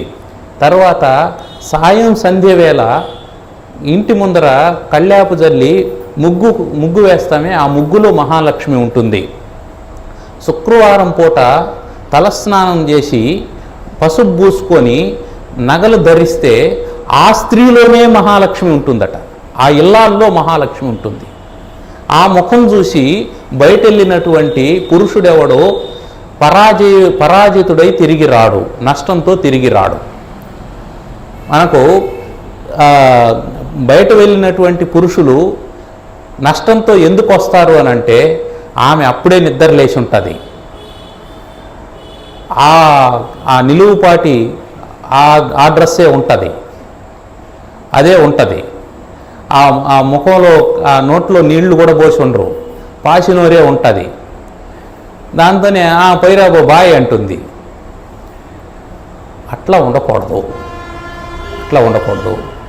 రాత్రి గడిచిపోయింది అంటే దానికి సంబంధించినటువంటి వ్యవహారాలన్నీ అయిపోవాలి. మళ్ళీ శుభ్రంగా స్నానం చేసి పగటిని ప్రారంభించాలి. పగలంటే సూర్యుడు, ప్రత్యక్ష సూర్యనారాయణుడు, 12 సూర్యులు, 12 మంది 12 రూపాల్లో ఉంటారు సూర్యుడు. శ్రీమన్నారాయణుడు నివసించేటువంటిది సూర్యమండలంలోనే. అట్లాంటి సూర్యమండలాన్ని చూస్తూ ఉన్నావు అంటే సూర్యుడిని చూసే సమయానికి శుభ్రంగా స్నానం చేసుకొని ఆయనకు నమస్కారం చేసుకొని అట్లా ఉండాలి. అంతేగాని నిన్నటి మొన్నటి మురికినంతా మోస్తూ ఉండకూడదు. అది ఇల్లాళ్ళు తీసుకోవాల్సినటువంటి జాగ్రత్తలు. అట్లని మగవాళ్ళకు లేదా అండి ఇవన్నీ అంటే వాళ్ళకు కూడా ఉన్నాయి. వాళ్ళు కూడా పొద్దున్నే లేచి స్నానం చేసి ముఖాన బొట్టు పెట్టుకొని భగవంతునికి నమస్కారం చేసుకొని బయలుదేరాలి. బయలుదేరే ముందు అమ్మవారి ముఖం చూసి వెళ్ళాలి. ఆమె ఎదురు వస్తే మంచిది. మిగతా ఎన్ని అపశకునాలైనా అవన్నీ తొలగిపోతాయి. అది గుర్తుపెట్టుకోవాలి. అలా కాకుండా అస్తవ్యస్తంగా వ్యవస్థను తయారు చేస్తూ ఉన్నాం. మనం ఏదేదో చేస్తూ ఉన్నాం, అల్లకల్లోలం చేస్తూ ఉన్నాం. దానివల్లనే జరగకూడనివన్నీ జరుగుతూ ఉన్నాయి. ఆ జరగకూడనివన్నీ జరగడానికి ఇవన్నీ కారణాలు. వాటిని మెల్లమెల్లగా మన అలవాట్లు మార్చుకోవాలి. ఇవన్నీ మనకి ఇంతకుముందు లేవు కదా, కొత్తగా వచ్చినవే కదా. కాబట్టి మధ్యలో వచ్చినవి మధ్యలో పోవాలి. మన అలవాట్లు మనం తెచ్చుకోవాలి. అప్పుడు శ్రద్ధగా మంచిగా జరుగుతుంది. అందుకని ఒక పుణ్యస్త్రీకి నగలు లేకుండా నారచీరలు ఇచ్చి పంపించడం శాస్త్ర సమ్మతం కాదని వశిష్ఠుడు అడ్డుకుంటే అప్పుడు ఆమె నగలు ఆమెకి అన్నీ ఇచ్చేశారు. సీతమ్మ వారు చక్కగా అలంకరించుకొని అడవికి బయలుదేరారు. చాలామంది చెప్తూ ఉంటారు, ఆమె నారచీరలు కట్టుకొని పోయింది కదా, మళ్ళీ ఋష్యముఖ పర్వతంలో ఆ నగల మూట ఎట్లా దొరికింది అని, నగలు ఎక్కడున్నాయని. ఆమె నగల్ని పెట్టుకోకుండా పోలేదు. వశిష్ఠుడు చెప్పాడు, పుణ్యస్త్రీ నగలు లేకుండా వెళ్ళకూడదు అని. కాబట్టి లాకర్లో ఉండే నగలు అవన్నీ తెచ్చుకొని కనీసం శుక్రవారం పూట వైభవలక్ష్మి వ్రతం చేసేటప్పుడు లేదా వరలక్ష్మి వ్రతం చేసే నాటికైనా వేసుకొని కనిపించండి. అప్పుడు ఆ మహాలక్ష్మి ఇంట్లో ఉంటుంది. నగలు తెచ్చి ఇంట్లో పెడితే మహాలక్ష్మి ఇంట్లో ఉంటుంది. నగలు ఎత్తుకొని పోయి బ్యాంకులో పెడితే మహాలక్ష్మి బ్యాంకులో ఉంటుంది.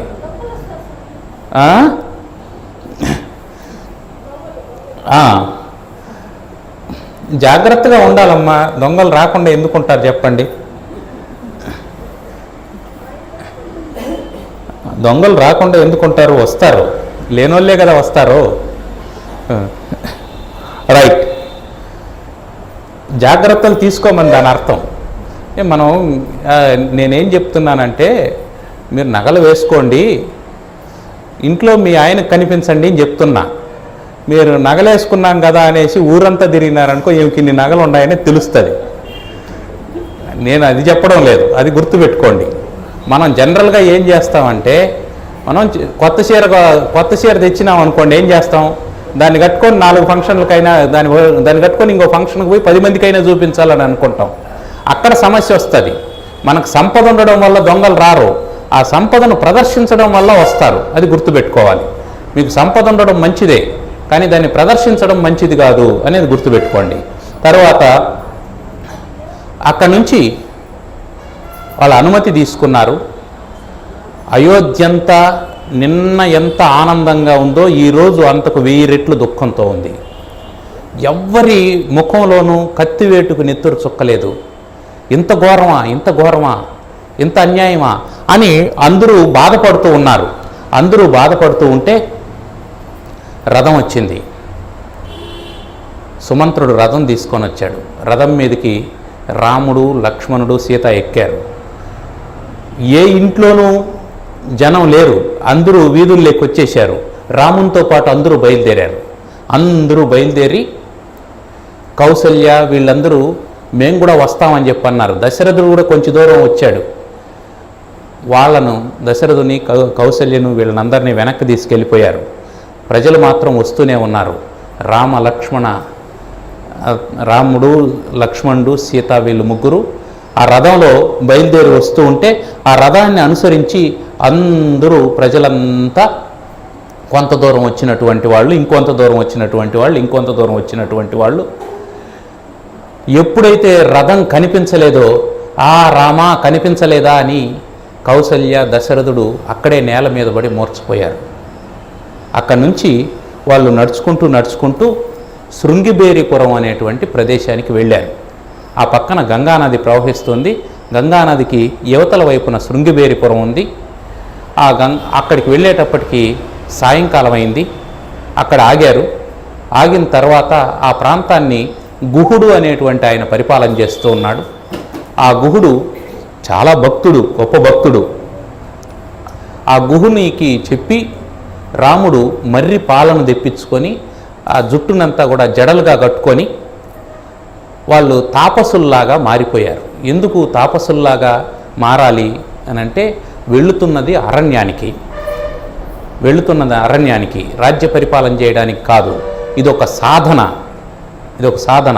దేనికి సాధన అంటే జరగబోయేటువంటి రాక్షస సంహారానికి కావలసినటువంటి సర్వసన్నద్ధతను వాళ్ళు తయారు చేసుకుంటూ ఉన్నారు. ఆ విధంగా శృంగిబేరిపురంలో ఆయన జటాజూటాలన్నింటినీ ధరించి ఆ రాత్రి అక్కడ గడిపారు. మరుసటి రోజు ఉదయం వీళ్ళందరికీ వీడ్కోలు చెప్పి ఆ గుహుని ద్వారా గంగా నదిని దాటారు. ఆ గంగా నదిని దాటేటప్పుడు కవయిత్రి మొల్ల రామాయణంలో రాస్తుంది, సుడిగుని రామపాదములు సోకి వహించిన ధూళి ఏర్పడి రాయియేనొక కాంతయ్యనట. సుడిగుని రామపాదములు సోకిన ధూళి వహించి రాయి ఏర్పడనొక కాంతయ్యనట. పన్నుగనీతని పాద పద్మములు ఈయడ వడి నోడన్ సోకయిదేవునోయని కడిగె గుహుండు రామపద కంజయుగమ్ము భయమ్ము పెంపునన్. గుహునికి భయం వేసింది. ఈయన పాదాలు తాకితే రాయి స్త్రీగా మారిపోయింది కదా, మరి నాకున్నటువంటిది ఈ ఓడ ఒకటే, ఈ ఓడ మీద ఈయన పాదాలు పెట్టి ఆ పాద ధూళి పడితే ఇదేమైపోతుందో అని ఎందుకైనా మంచిదని పాదాలు కడిగాడట. అంత భక్తుడు. ఆ విధంగా కడిగి ఆయన్ని ఆ గంగానదిని దాటించారు. ఆ శృంగిబేరిపురంలో గుహుణ్ణి వీడ్కొని అక్కడి నుంచి గంగానదిని దాటిన తర్వాత వీళ్ళు భరద్వాజ మహర్షి ఆశ్రమానికి చేరారు. భరద్వాజ మహర్షి ఆశీర్వాదాన్ని తీసుకొని అక్కడి నుంచి చిత్రకూట పర్వతానికి రామ, లక్ష్మణ, సీతాదేవులు చేరుకున్నారు. ఇక్కడ ఆ శృంగిబేరిపురం నుంచి సుమంత్రుడు తిన్నగా బయలుదేరి అయోధ్యను చేరుకున్నాడు. అయోధ్యను చేరుకుంటే అయోధ్యకు వచ్చి చూసేటప్పటికీ దశరథుడు ఇక ఉండలేకపోయాడు. కైక మందిరంలో కౌసల్య మందిరానికి పోయాడు. ఏడుస్తూ ఉన్నాడు. ఏడుస్తూ ఉంటే ఆయనకు ఏదో విషయం గుర్తొచ్చింది. కౌసల్యతో అన్నాడు, ఇవన్నీ దుఃఖం ఎట్లొస్తుంది మనిషికి అంటే పాపం వల్ల దుఃఖం వస్తుంది. ఇంత దుఃఖం కలగడానికి నేను ఒక పాపం చేశాను, ఆ కథ చెప్తాను విను అని శ్రవణ కుమారుని వృత్తాంతం చెప్పాడు. నేను చిన్నప్పుడు అంటే యవ్వనంలో ఉండేటప్పుడు ఒకసారి వేటకు వెళ్ళాను. వేటకు వెళ్ళి సరయూ నది తీరంలో ఆ తుప్పల్లో వేటాడుతూ ఉంటే ఒక వేకువజామున ఇంకా చీకటి ఉండగానే నాకు ఆ ఏనుగు వచ్చి నీళ్లు తాగుతూ ఉన్నటువంటి శబ్దం వినిపించింది. నేను శబ్దభేది అనేటువంటి ఒక విద్యను నేర్చుకున్నాను. దాని ప్రకారం నేను అభిమంత్రించి విడిచినటువంటి బాణం వెళ్ళి తగిలింది. నేను ఏనుగును చంపానని అనుకున్నాను. ఈలోపు మానవుని యొక్క ఆర్తనాదం వినిపించింది. వెళ్ళి చూస్తే ఒక మునికుమారుడు పడి ఉన్నాడు. ఏమయ్యా, నేను నీకేం అపకారం చేశాను? నన్నెందుకు చంపావు? నువ్వు రాజువు కదా, నీకు ఆ మాత్రం ధర్మం తెలియదా? మేమేదో అడవుల్లో ఉండి కందమూలాలు తినుకుంటూ బ్రతికేటువంటి వాళ్ళం, మమ్మల్ని ఎందుకు చంపావు? సరే, చంపితే చంపావు. నా పేరు శ్రవణ కుమారుడు. ఇక్కడికి సమీపంలో మా అమ్మా నాన్న ఉన్నారు. వాళ్ళిద్దరూ పుట్టు గ్రుడ్డివారు. ఆ పుట్టు గ్రుడ్డివారైనటువంటి తల్లిదండ్రులను అతను కావడి కుండల్లో పెట్టుకొని మోస్తూ వాళ్ళకు సేవ చేస్తూ ఉన్నాడు. వాళ్ళు దప్పికతో బాధపడుతూ ఉన్నారు.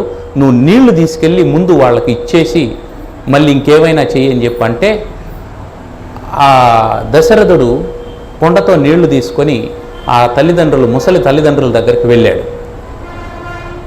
వెళ్ళేగానే ఇతని కాళ్ళ చప్పుడు విని, నాయన శ్రవణ కుమార, ఇంత ఆలస్యమైందేమి? దప్పికతో మా గొంతు నాలుగు పిడసగట్టిపోతుంది, గొంతు ఎండిపోతుంది, ప్రాణాలు పోయేటట్టుండాయి నాయన, త్వరగా రా అని చెప్పి అన్నటువంటి ఆ తల్లిదండ్రుల దగ్గరికి వెళ్ళి వాళ్ళకి నీళ్ళు ఇచ్చాడు.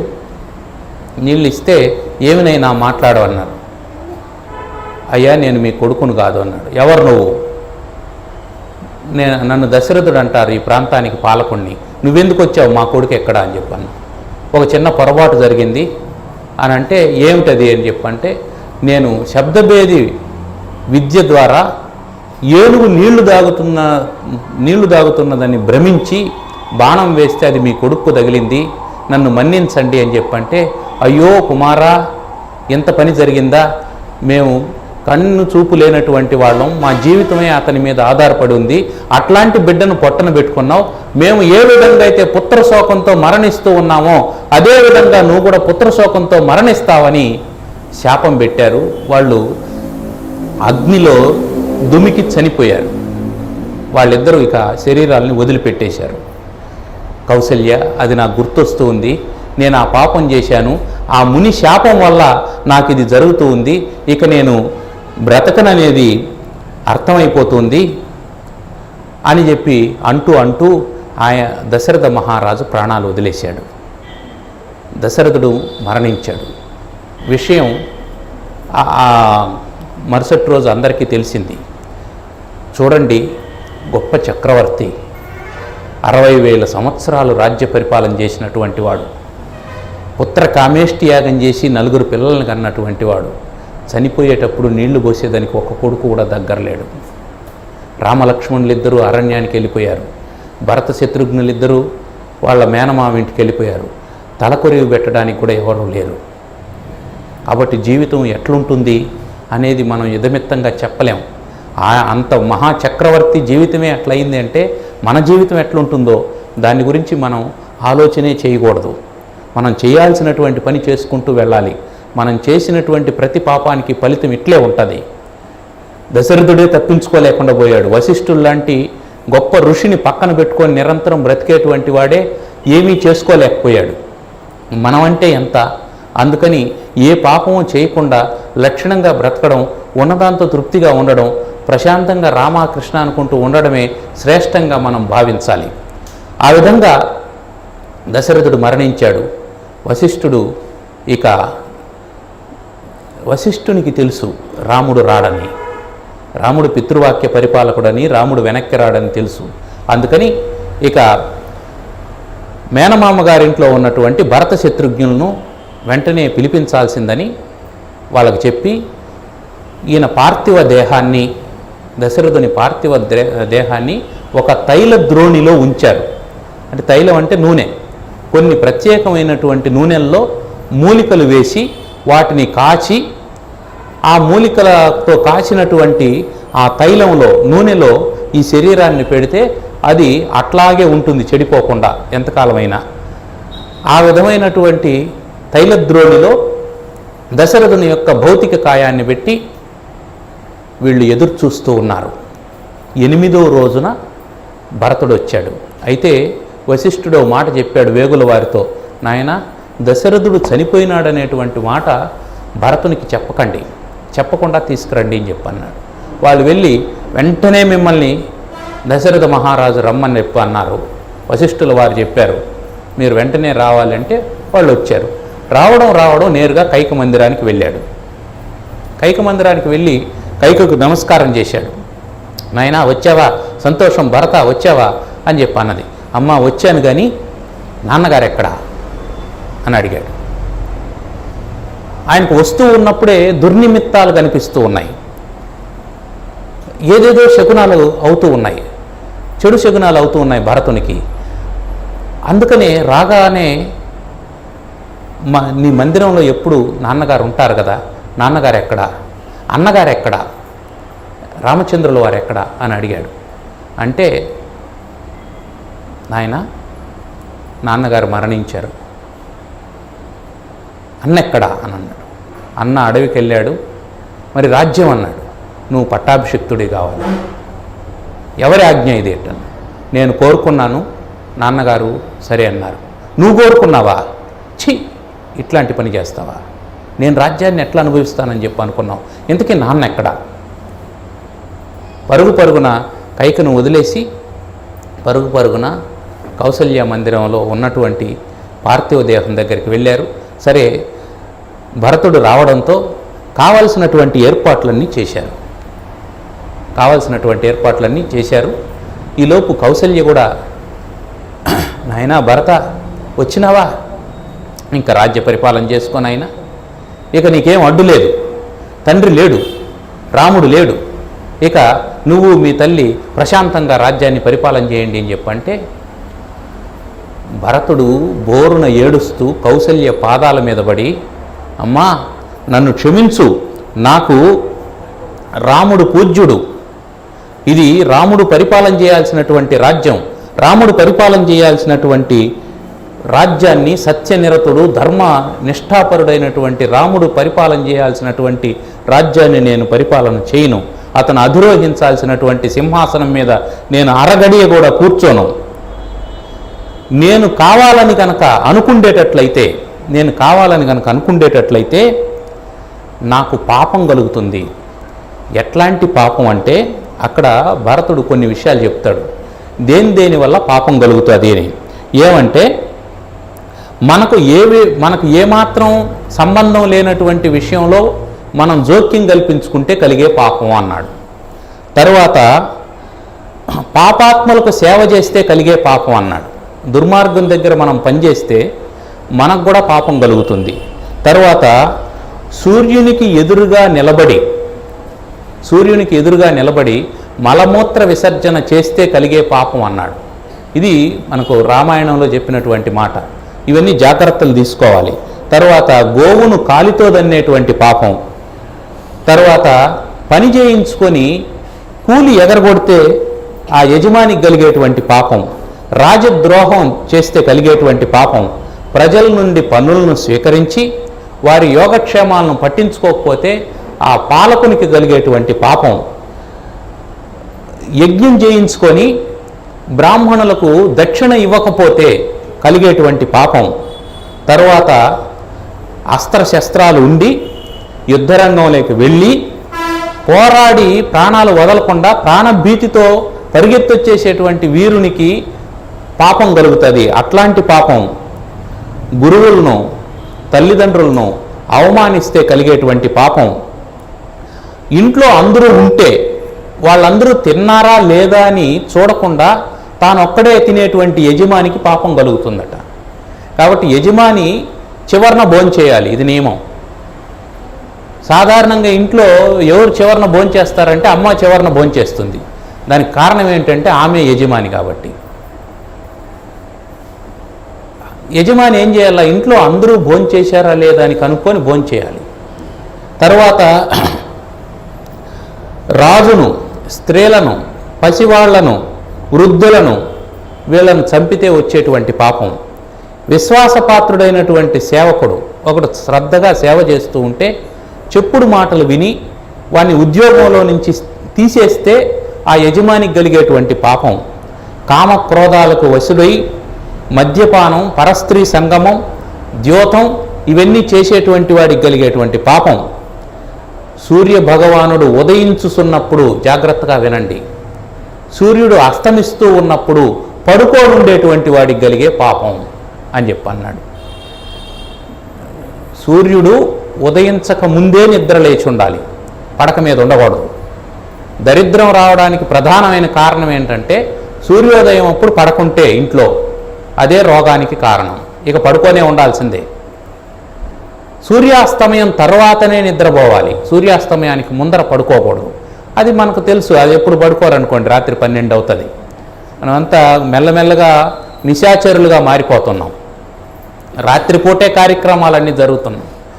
రాత్రి 1 గంట 2 గంటల వరకు ఏదో పనులు చేస్తూ ఉంటారు, మళ్ళీ పగలంతా పడుకొని ఉంటారు. అదేదో పగలు పని చేసి రాత్రి పడుకోవచ్చు కదా. సరే, దాన్ని పక్కన పెడదాం, రకరకాలైనటువంటి కారణాలు ఉన్నాయి. కానీ సాధారణంగా ఏం చెప్తారంటే సూర్యోదయానికి ముందే నిద్ర లేవాలి. అది పసివాళ్ళైనా సరే పెద్దవాళ్ళైనా సరే. మినహాయింపు ఎవరికి? రోగులకు, వృద్ధులకు, బాలెంతలకు, గర్భిణీ స్త్రీలకు, పసిపిల్లలకు, లోకం తెలియని పసిపిల్లలకు వీళ్ళకు మాత్రమే మినహాయింపు. మిగిలినటువంటి వాళ్ళకు మినహాయింపు లేదు. వాళ్ళందరూ సూర్యోదయానికి ముందర లేవాల్సిందే, సూర్యాస్తమయం తర్వాతనే పడుకోవాల్సిందే. అది ఈ పాపాలన్నీ కలుగుతాయి. తర్వాత మంచివాళ్ళని అనకుండా చెడ్డవాళ్ళంటే కూడా పాపం, చెడ్డవాళ్ళను పొగిడితే పాపం. ఈ పాపాలన్నీ కలుగుతాయి. తర్వాత సత్పురుషులను దర్శించకపోతే, మా ఊరికి ఒక పుణ్యాత్ముడు వచ్చాడు, ఓ సాధువు వచ్చాడు, ఈ ఆశ్రమంలో ఉన్నాడు, మనం ఈ దారిని వెళ్ళిపోయాం ఆయన్ని దర్శనం చేసుకోకుండా, దానికి కూడా పాపం కలుగుతుంది అని చెప్పన్నారు. మనం అప్పటి వరకు చేసినటువంటి పాపాలు వాళ్ళని దర్శనం చేసుకొని పోతే కలుగుతుంది అని చెప్పన్నారు. తర్వాత గోవును కాలుతో దన్న గోమాతను నిందించిన పాపం కలుగుతుంది. ఈ దుర్గతులన్నీ కలుగుతాయి. లేగదూడలకు లేకుండా మొత్తం పాలు పిండేస్తే అది కూడా పాపం కలుగుతుంది అని చెప్పన్నారు. ఇవన్నీ చెప్పారు. నేను చెప్తున్న మాటలు కాదు ఇవన్నీ వాల్మీకి రాసినటువంటి మాటలు. రామాయణంలో భరతుడు చెప్పాడు. ఇన్ని ఘోరమైనటువంటి పాపాలు ఇవన్నీ, ఒక్కొక్కటే ఘోరమైన పాపం. ఈ పాపాలన్నీ ఒక్కసారిగా నాకు వస్తాయి, నేను కానీ రాముడు అడవికి పోవాలని కోరుకుంటే అని శపథం చేశాడు. అప్పుడు నాయనా, నీ గురించి నాకెందుకు తెలియదు, నేనేదో ఆవేశంలో బాధలో అన్నాను అని కౌసల్య భరతుణ్ణి ఓదార్చింది. అటు తర్వాత కార్యక్రమాలన్నీ అయిపోయిన తర్వాత ఒక వారం తర్వాత రాజోద్యోగులందరూ వచ్చారు. వచ్చి భరతుని దగ్గరకు వచ్చి, మీరు సింహాసనాన్ని అధిష్ఠించాలా, రాజ్య పరిపాలన చేయాలా అని చెప్పి అంటే భరతుడు ఒప్పుకోలేదు. ఇది రాముని రాజ్యం, నేను పరిపాలన చేయను అని చెప్పి అన్నాడు. వశిష్ఠుడు, సుమంత్రుడు వాళ్ళంతా వచ్చారు, మంత్రులంతా వచ్చారు. వాళ్ళకు కూడా ఇదే చెప్పారు. వశిష్ఠుడు ఆనందించాడు. వెంటనే భరతుడు ఏం చేశాడంటే, చతురంగ బల సమేతులై మనమందరం బయలుదేరుతున్నాం, అన్నకు అరణ్యంలోనే పట్టాభిషేకం చేసి శ్రీరాముణ్ణి మహాచక్రవర్తిగా రాజ్యంలోకి తీసుకొని వస్తాం అని చెప్పి అక్కడి నుంచి బయలుదేరాడు చతురంగ బలంతో. బలగమంతా ముందుగా దారిని వేసుకుంటూ వెళ్తూ సుమంత్రుడు శృంగిబేరిపురం వరకు వెళ్ళాడు. అక్కడి వరకు వెళ్ళారు. అక్కడ గుహుడు చూశాడు, భరతుడు రాముణ్ణి శత్రుశేషం లేకుండా చేసుకోవాలని రాముని మీదకి దండెత్తొస్తాడేమో అని అనుకొని గుహుడు యుద్ధానికి సిద్ధమయ్యాడు. అయితే అటు తర్వాత భరతుడు చెప్పినటువంటి మాటలు విని, నేను రాముని కోసం వస్తున్నాను, రామునికి పట్టాభిషేకం చేయడానికి వస్తున్నానంటే ఆయన సంతోషించి ఇంతమందిని గంగానదిని దాటించాడు ఆయన. ఆ తర్వాత భరద్వాజ మహర్షి ఆశ్రమానికి వెళ్ళి అక్కడ ఆయన యొక్క సహాయంతో రాముడు ఎక్కడికి వెళ్ళాడు అని కనుక్కొని రాముని దగ్గరికి వచ్చారు. ఆయన ఆశీస్సులు పొంది వచ్చాడు. వచ్చి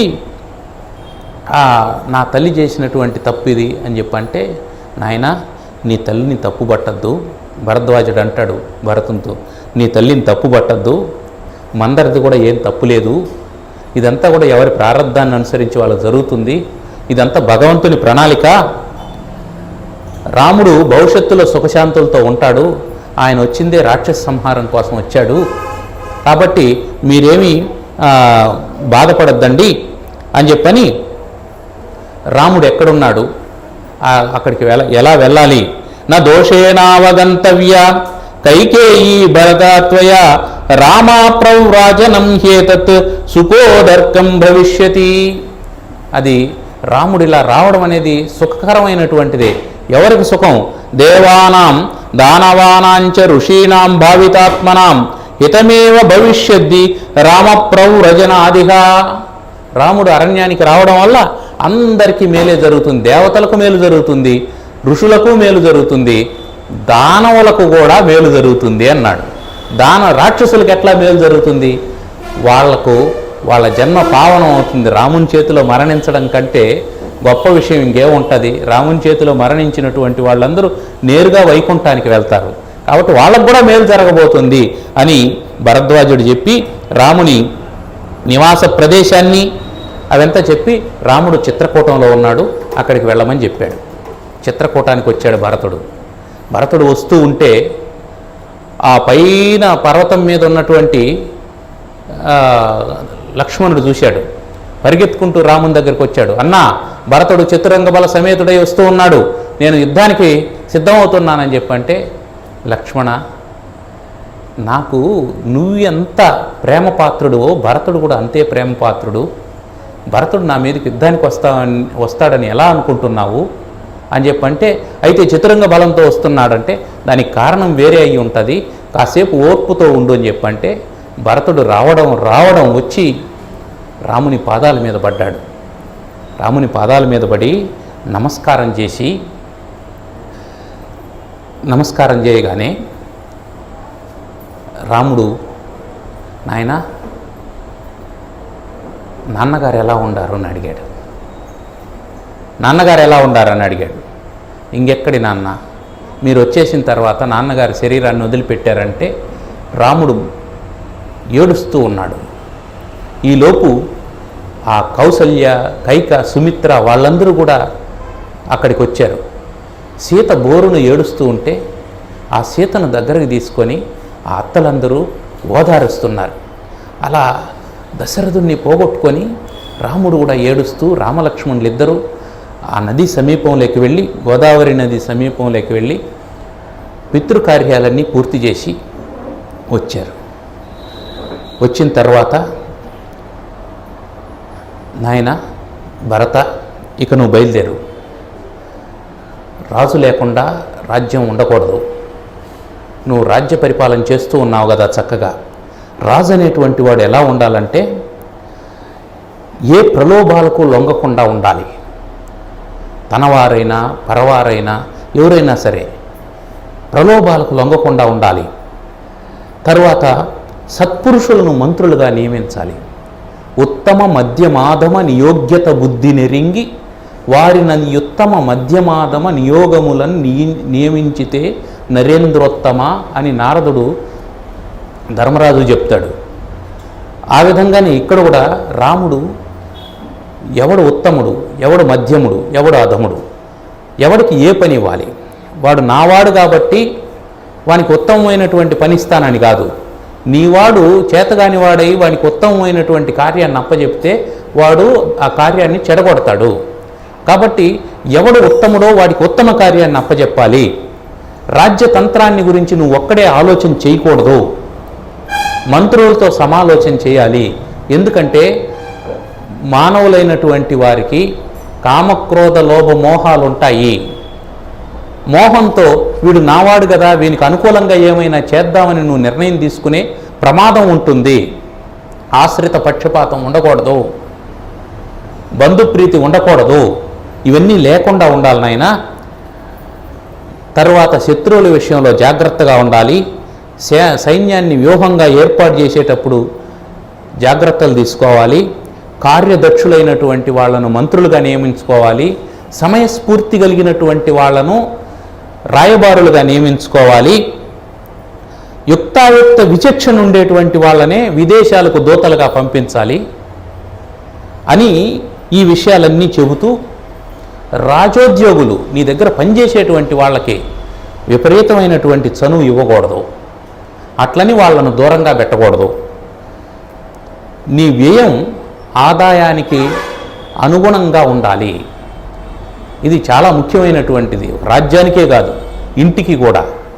మనకు ఆదాయం ఎంత వస్తుంది, ఖర్చు ఎంత పెడుతున్నాము అని చూసుకోవాలి. అయితే ఈ జాగ్రత్తలు మనం తీసుకుంటామని వీళ్ళు ఏం చేస్తున్నారంటే మన క్రెడిట్ కార్డులు ఇచ్చేస్తున్నారు. ఆదాయంతో సంబంధం లేకుండా ముందుగానే అప్పిస్తున్నారు. మనకు ఎవరైనా అప్పిస్తాము అని చెప్పి అన్నారు అని అంటే వాళ్ళు మన నాశనాన్ని కోరుకుంటున్నారు అని అర్థం. మనకు ఫోన్ చేస్తారు, మీకు లోన్ ఇస్తాం సార్ అని. అలా అంటున్నారంటే మనల్ని నాశనం చేయడానికి వాళ్ళు సంసిద్ధంగా ఉండారు అని అర్థం. అప్పు చేస్తున్నాము అంటే అర్థం ఏంటి? మన ఆదాయానికి మించి ఖర్చు చేస్తున్నాము అని అర్థం. ఆదాయానికి మించి ఖర్చు చేయడం అనేది ఎప్పుడైనా ఆరోగ్యానికి, ఆత్మానందానికి హానికరమే అనేది దృష్టిలో పెట్టుకోవాలి. అందుకని మనిషి ఒక నియమితమైనటువంటి పద్ధతిలో నడుచుకోవాలి. ఇది నా ఆదాయం, దీనికి ఖర్చు ఎంత అని చూసుకోవాలి. ప్రత్యేకించి ఈ విషయంలో ఇల్లాండ్రదే పైచేయి. పురుషుడు కొంచెం ఇటు అటు ఉన్నా ఇల్లాలు జాగ్రత్తగా ఉండాలి. ఇల్లాలు అనుకుంటే ఏమైనా చేస్తారు. పౌడర్ ఏం లేదు, ముఖానికి పూసుకుంటే పౌడర్ ఉందనుకోండి, ఆ పౌడర్ చేతిలోకి ఇటు రాల్చుకొని ఇటు కొట్టారనుకోండి, మొత్తం అంతా కింద పడిపోతుంది. మళ్ళీ ఇటు పూసుకుంటారు. ఎంత అవసరమో అంతే పూసుకుంటే ఉంటుంది కదా ఇంకా 2 రోజులు. షాంపూ తీసుకుంటారు, మొదటిసారి ఇట్టంటే రాదు, కొంత టైం పడుతుంది. రెండోసారి ఇట్టంటారు రాదు, ఇప్పుడు కోపం వస్తుంది. మూడోసారి గట్టిగా అంటారు, గట్టిగా అంటే చేతి నిండికి వస్తుంది. చేతి నిండికి వచ్చినటువంటి షాంపూని తల మీద వేసుకుంటే మొత్తం కింద పడిపోతుంది. సరే, అది షాంపూ మాత్రమే పోతే పర్వాలేదు, ఆ షాంపూ మీద కాలు పెట్టి నడుము కూడా ఇరిగిందనుకోండి, అప్పుడు ఉన్న ఆదాయం కూడా పోతుంది. కాబట్టి వీటన్నిటినీ జాగ్రత్తగా చేసుకొని ఆదాయానికి లోబడి ఖర్చు చేసుకోవాలి అని చెప్పి అంటూ ఉన్నాడు. అది ధర్మాచరణం. రాజ్యంలో కూడా ఇట్లే ఉండాలి. మనకు ఎక్కడ చూసినా, ఏ రాష్ట్రాల్లో చూసినా, ఏ దేశాల్లో చూసినా ఆదాయానికి మించినటువంటి అప్పులు ఉన్నాయి. రామరాజ్యాలు ఎట్లొస్తాయి? రామరాజ్యం అంటే ఏంటి? ప్రధానమైనటువంటి అంశం అది. కాబట్టి తర్వాత ధర్మాచరణం చేసేటప్పుడు జాగ్రత్తగా ఉండాలి. ఒకేసారి పెక్కుమంది శత్రువులు దండెత్తొచ్చినప్పుడు ఎవరితో సంధి చేసుకోవాలి, ఎవరితో యుద్ధం చేయాలి అనేటువంటి నియమం ఉండాలి. తరువాత నాస్తిక్యం, అనృతం, క్రోధం, ప్రమాదం, దీర్ఘసూత్రతాం, అదర్శనం, జ్ఞానవతాం, ఆలస్యం, పంచవృత్తితాం, ఇవన్నీ ఉండకూడదు అని చెప్పన్నాడు. నాస్తిక్యం, భగవంతుడు లేదు అని అనుకోవద్దు, భగవంతుడు ఉన్నాడని గుర్తుపెట్టుకో. అనృతం, అబద్ధం చెప్పద్దు. క్రోధం, కోపం ఉండకూడదు. కోపం ఉండాలి. ఎప్పుడు ఉండాలి? ఏదైనా కార్యం కావాలనుకున్నప్పుడు కోపం ఉండాలి. ఆ కోపం ఎట్లుండాలి అంటే తృణహుతాశన పర్యంతం అని చెప్పన్నారు శాస్త్రంలో. అంటే నిప్పును కాలిస్తే, గడ్డిని కాలిస్తే అది ఎంతసేపు ఉంటుంది నిప్పు, అంతసేపే ఉండాలి. అంతేగాని చండ్రకొయ్యలనో చింతకొయ్యలనో గాలిస్తే అవి రోజుల తరబడి నిప్పు అట్లే ఉంటుంది. కోపం ఆ విధంగా ఉండకూడదు. కోపం జనం ఏమనుకుంటారంటే మన కోపం వచ్చిందంటే అవతల వాడు భయపడతాడని అనుకుంటారు. అది నిజమే, కానీ ఆ కోపం వాడిని భయపెడుతుంది, నిన్ను బాధ పెడుతుంది, నిన్ను దహించి వేస్తుంది అనేది గుర్తుపెట్టుకోవాలి. కోపం అనేది నిప్పు, దాన్ని నువ్వు కొంగులో కట్టుకున్నావంటే అవతల వాడు భయపడతాడేమో కానీ కాలిపోయేది మాత్రం నువ్వే అనేది గుర్తుపెట్టుకోవాలి. నీకు పెరిగేదే బీపీ, అవతల వాడికి బీపీ పెరుగుతుందో లేదో మనకు తెలియదు. కొంతమంది ఉంటారు ఏంటంటే అవతల వాళ్ళని నిందిస్తూ ఉంటే కొంతమంది ఏమనుకుంటారా, సరే తిడితే తిట్టినాడులే అనుకునే వాళ్ళు ఉంటారు. అట్లా వాళ్ళని నువ్వు తిట్టినా లాభం లేదు. తిట్టి ఏమవుతుందంటే నీకు బీపీ పెరుగుతుంది తప్ప అవతల వాళ్ళే మారరు. అందువల్ల కోపం ఉండకూడదు. ప్రమాదం అంటే ప్రమాదం అని కాదు, ప్రమాదం అంటే అలసత్వం, సోమరితనం. సోమరికి వర్తమానం లేదు, భవిష్యత్తు ఉండదు. సోమరితనం అనేది ఎప్పుడు పనికిరాదు. నిరంతరం ఏదో ఒక పని చేస్తూనే ఉండాలి. పని చేస్తూనే చనిపోవాలని కోరుకోవాలి భగవంతుని దగ్గర. ఏదో ఒక పని చేయాలి. ఆ పని నాకెందుకు ఉపయోగపడుతుందంటే, ఇప్పుడు నాకు 80 ఏళ్ళు వచ్చేసినాయండి, నేను ఎందుకు మామిడి చెట్టు నాటాలి, నేనేం పండ్లు తినబోతానా అని అనుకోకూడదు. రేపు పొద్దున్నే చనిపోతాం అన్నప్పుడు కూడా ఈరోజు ఒక మంచి పని చేయాలి. ఎవడో ఒకటి నాటి పెడితేనే కదా ఈరోజు నువ్వు తిన్నావు. కాబట్టి నువ్వు నాటితే ఇంకొక నీకు ఉపయోగపడుతుంది. కాబట్టి మనం పని చేస్తూనే ఉండాలి, అంతేగాని అలసత్వం ఉండకూడదు. తర్వాత దీర్ఘసూత్రతాం, ఏది మనం ఇందాక మొదట్లోనే చెప్పుకున్నాం, ఏది మోస్తూ ఉండకూడదు. కోపం రావచ్చు, ప్రేమ రావచ్చు, అసూయ రావచ్చు, ఈర్ష్య రావచ్చు, ఏదో ఒకటి వస్తూనే ఉంటుంది. మనిషి అంటే అన్నీ ఉంటాయి, అన్నీ కలిస్తేనే మనిషి, అవన్నీ ఉంటాయి. కానీ ఏది కొనసాగకూడదు. ఆ తక్షణం అయిపోయింది, భార్యాభర్తలు గొడవ పడ్డారు, అరిచాడు, ఇదేమైనా కాఫీ అంటారా, దీంట్లో కషాయం లాగా ఉంది అంటారు. ఒంటి నిండా చక్కెర ఉంది కదా, ఆ మాత్రం చాలదా నా అంటుంది. నన్ను నిందిస్తావా అని అంటాడు. అయిపోయింది, అక్కడికి అయిపోవాలి. అది మళ్ళీ మామూలుగానే మాట్లాడాలి, అంతేగాని నన్నే ఇట్టన్నది అని 4 రోజులు మాట్లాడకుండా ఉండడం, గొడవ పడడం, ఏంది కనిపించిన దాన్ని అంత ఎత్తి పగలు కొట్టడం, ఇట్లాంటివన్నీ చేయకూడదు. దానివల్ల నష్టం ఎవరికి, ఇది ఆలోచన చేయాలి. కాబట్టి ఏది దీర్ఘంగా ఉండకూడదు అనేది గుర్తుపెట్టుకోవాలి. ఇవన్నీ ఈ సూత్రాలన్నింటినీ భరతునికి చెప్పి, నాయనా ఇక నువ్వు బయలుదేరని చెప్పంటే, నువ్వు పట్టాభిషేకం చేసుకోవాలి, నువ్వే రాజ్య పరిపాలన చేయాలి, నేను రానన్నాడు. అంటే మనది రఘువంశం, ఆడిన మాట తప్పిపోయే వంశం కాదు. తండ్రి మాటను నిలబెట్టడం కొడుకుగా మన కర్తవ్యం. నీ కర్తవ్యం కూడా, నాదే కాదు. తండ్రి ఏం ఆజ్ఞాపించాడో అది చేయాలి అని చెప్పి అన్నాడు. అంతకుముందు చాలా వ్యవహారాలు జరిగాయి. లక్ష్మణుడు కూడా కోపం తెచ్చుకున్నాడు. కోపం తెచ్చుకొని నాన్నను బంధించేసి నువ్వు రాజు అయిపో రాత్రికి రాత్రి అని కూడా అన్నాడు. అవన్నీ చేయకూడదు. తల్లిదండ్రులు నిందించకూడదు. తండ్రి చెప్పినటువంటి మాట, ఈ లోకంలో తండ్రి తప్ప మనకు ప్రత్యక్ష దైవం ఇంకెవరు లేదు. తల్లి తర్వాత తండ్రే మనకు దైవం. నీకు దైవం మీద నమ్మకం లేకపోయినా పర్వాలేదు, కానీ తండ్రి మాటకు మాత్రం ఎదురు చెప్పకూడదు. తండ్రి ఇచ్చినటువంటి మాట తప్పిపోతే మన వంశగౌరవం అంతా పాడైపోతుంది అని చెప్పంటే, వశిష్ఠుడు మొదలైనటువంటి వాళ్ళందరూ కూడా దానికి అంగీకరించారు. అయితే నీ పాదుకలు ఇస్తే తప్ప ఇక్కడి నుంచి వెళ్ళనని చెప్పి అన్నాడు. భరతునికి పాదుకలు ఇచ్చాడు. భరతుడు ఆ పాదుకలు తీసుకొని వస్తూ బోరును ఏడుస్తూ ఉన్నాడట. ఏడుస్తూ ఉంటే పక్కనున్నటువంటి ఒక మంత్రి అడిగాడట, ఏమండి మీరు అనుకున్నట్టే ఆయన పాదుకలు ఇచ్చాడు కదా, ఎందుకు ఏడుస్తున్నారంటే, ఇప్పటి వరకు ఆయన పాదుకలు ఉండేవి, అడవిలో ఎట్ట తిరుగుతాడో ఏమో, నేను ఎంత దుర్మార్గుణ్ణి, ఎంత పాపిష్టివాడిని, నేను రామునికి పాదుకలు కూడా లేకుండా చేశాను, అడవిలో ఎట్ట నడుస్తాడు, అందుకని ఏడుస్తూ ఉన్నాను, ఇంత పాపం చేసినానని. అంత సున్నితమైనటువంటి హృదయుడు భరతుడు, అంత సున్నితమైన హృదయం కలిగినటువంటి వాడు.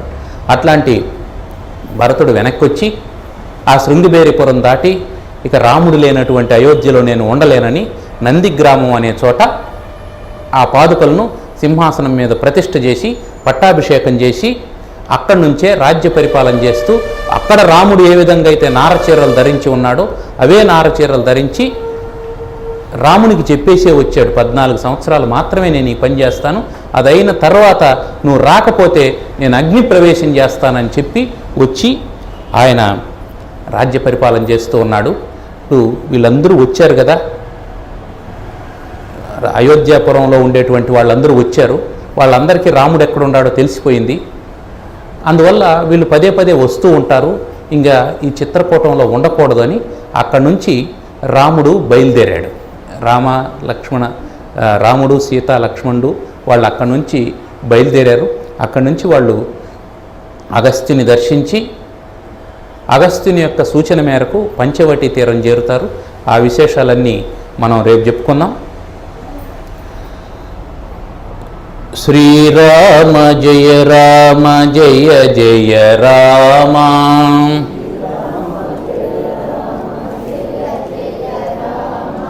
శ్రీరామ జయ రామ జయ జయ రామ,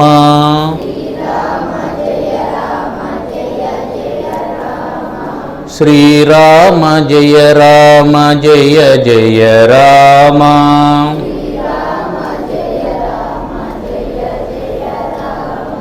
శ్రీరామ జయ రామ జయ జయ రామ,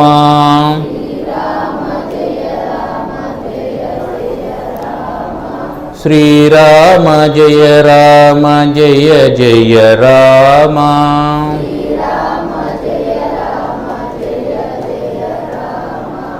ఓం రాం రామాయ నమః. ఓం రాం రామాయ నమః. ఓం రాం రామాయ నమః. ఓం శ్రియఃకాంతాయ కళ్యాణ నిధయే నిధయేర్తినాం శ్రీవేంకటనివాసాయ శ్రీనివాసాయ మంగళం. మంగళం శ్రీకురుక్షేత్రే రణక్షోణి విహారిణే పార్థసారథిరూపాయ గీతాచార్యాయ మంగళం. ఓం శాంతి శాంతి శాంతి. నమో భగవతే రామకృష్ణాయ.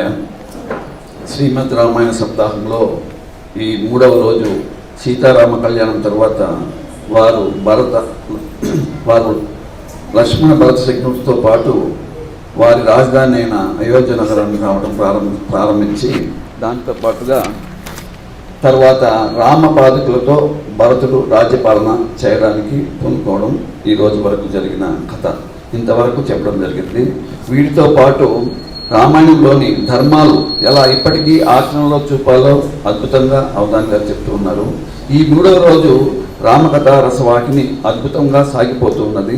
రామకథ ప్రవచనాన్ని శ్రీ మురళి గారు రసరమ్యంగా సాగిస్తూ ఉన్నారు.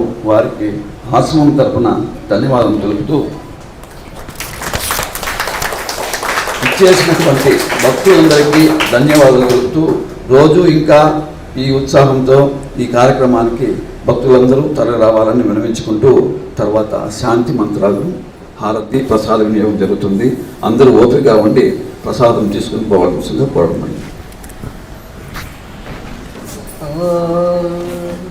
సర్వేత్ర సుఖినః సంతు సర్వే సంతు నిరామయా సర్వే భద్రాణి పశ్యంతు మా కశ్చిద్ దుఃఖమాప్నుయాత్. ఓం సర్వేషాం స్వస్తిర్భవతు. ఓం సర్వేషాం శాంతిర్భవతు. ఓం సర్వేషాం పూర్ణం భవతు. ఓం శాంతి శాంతి శాంతి. శంభో శివ శివ శివ శివ శివ శివ. శంభో శివ శివ శివ శివ శివ శివ. శంభో శివ శివ శివ శివ శివ శివ. నారాయణ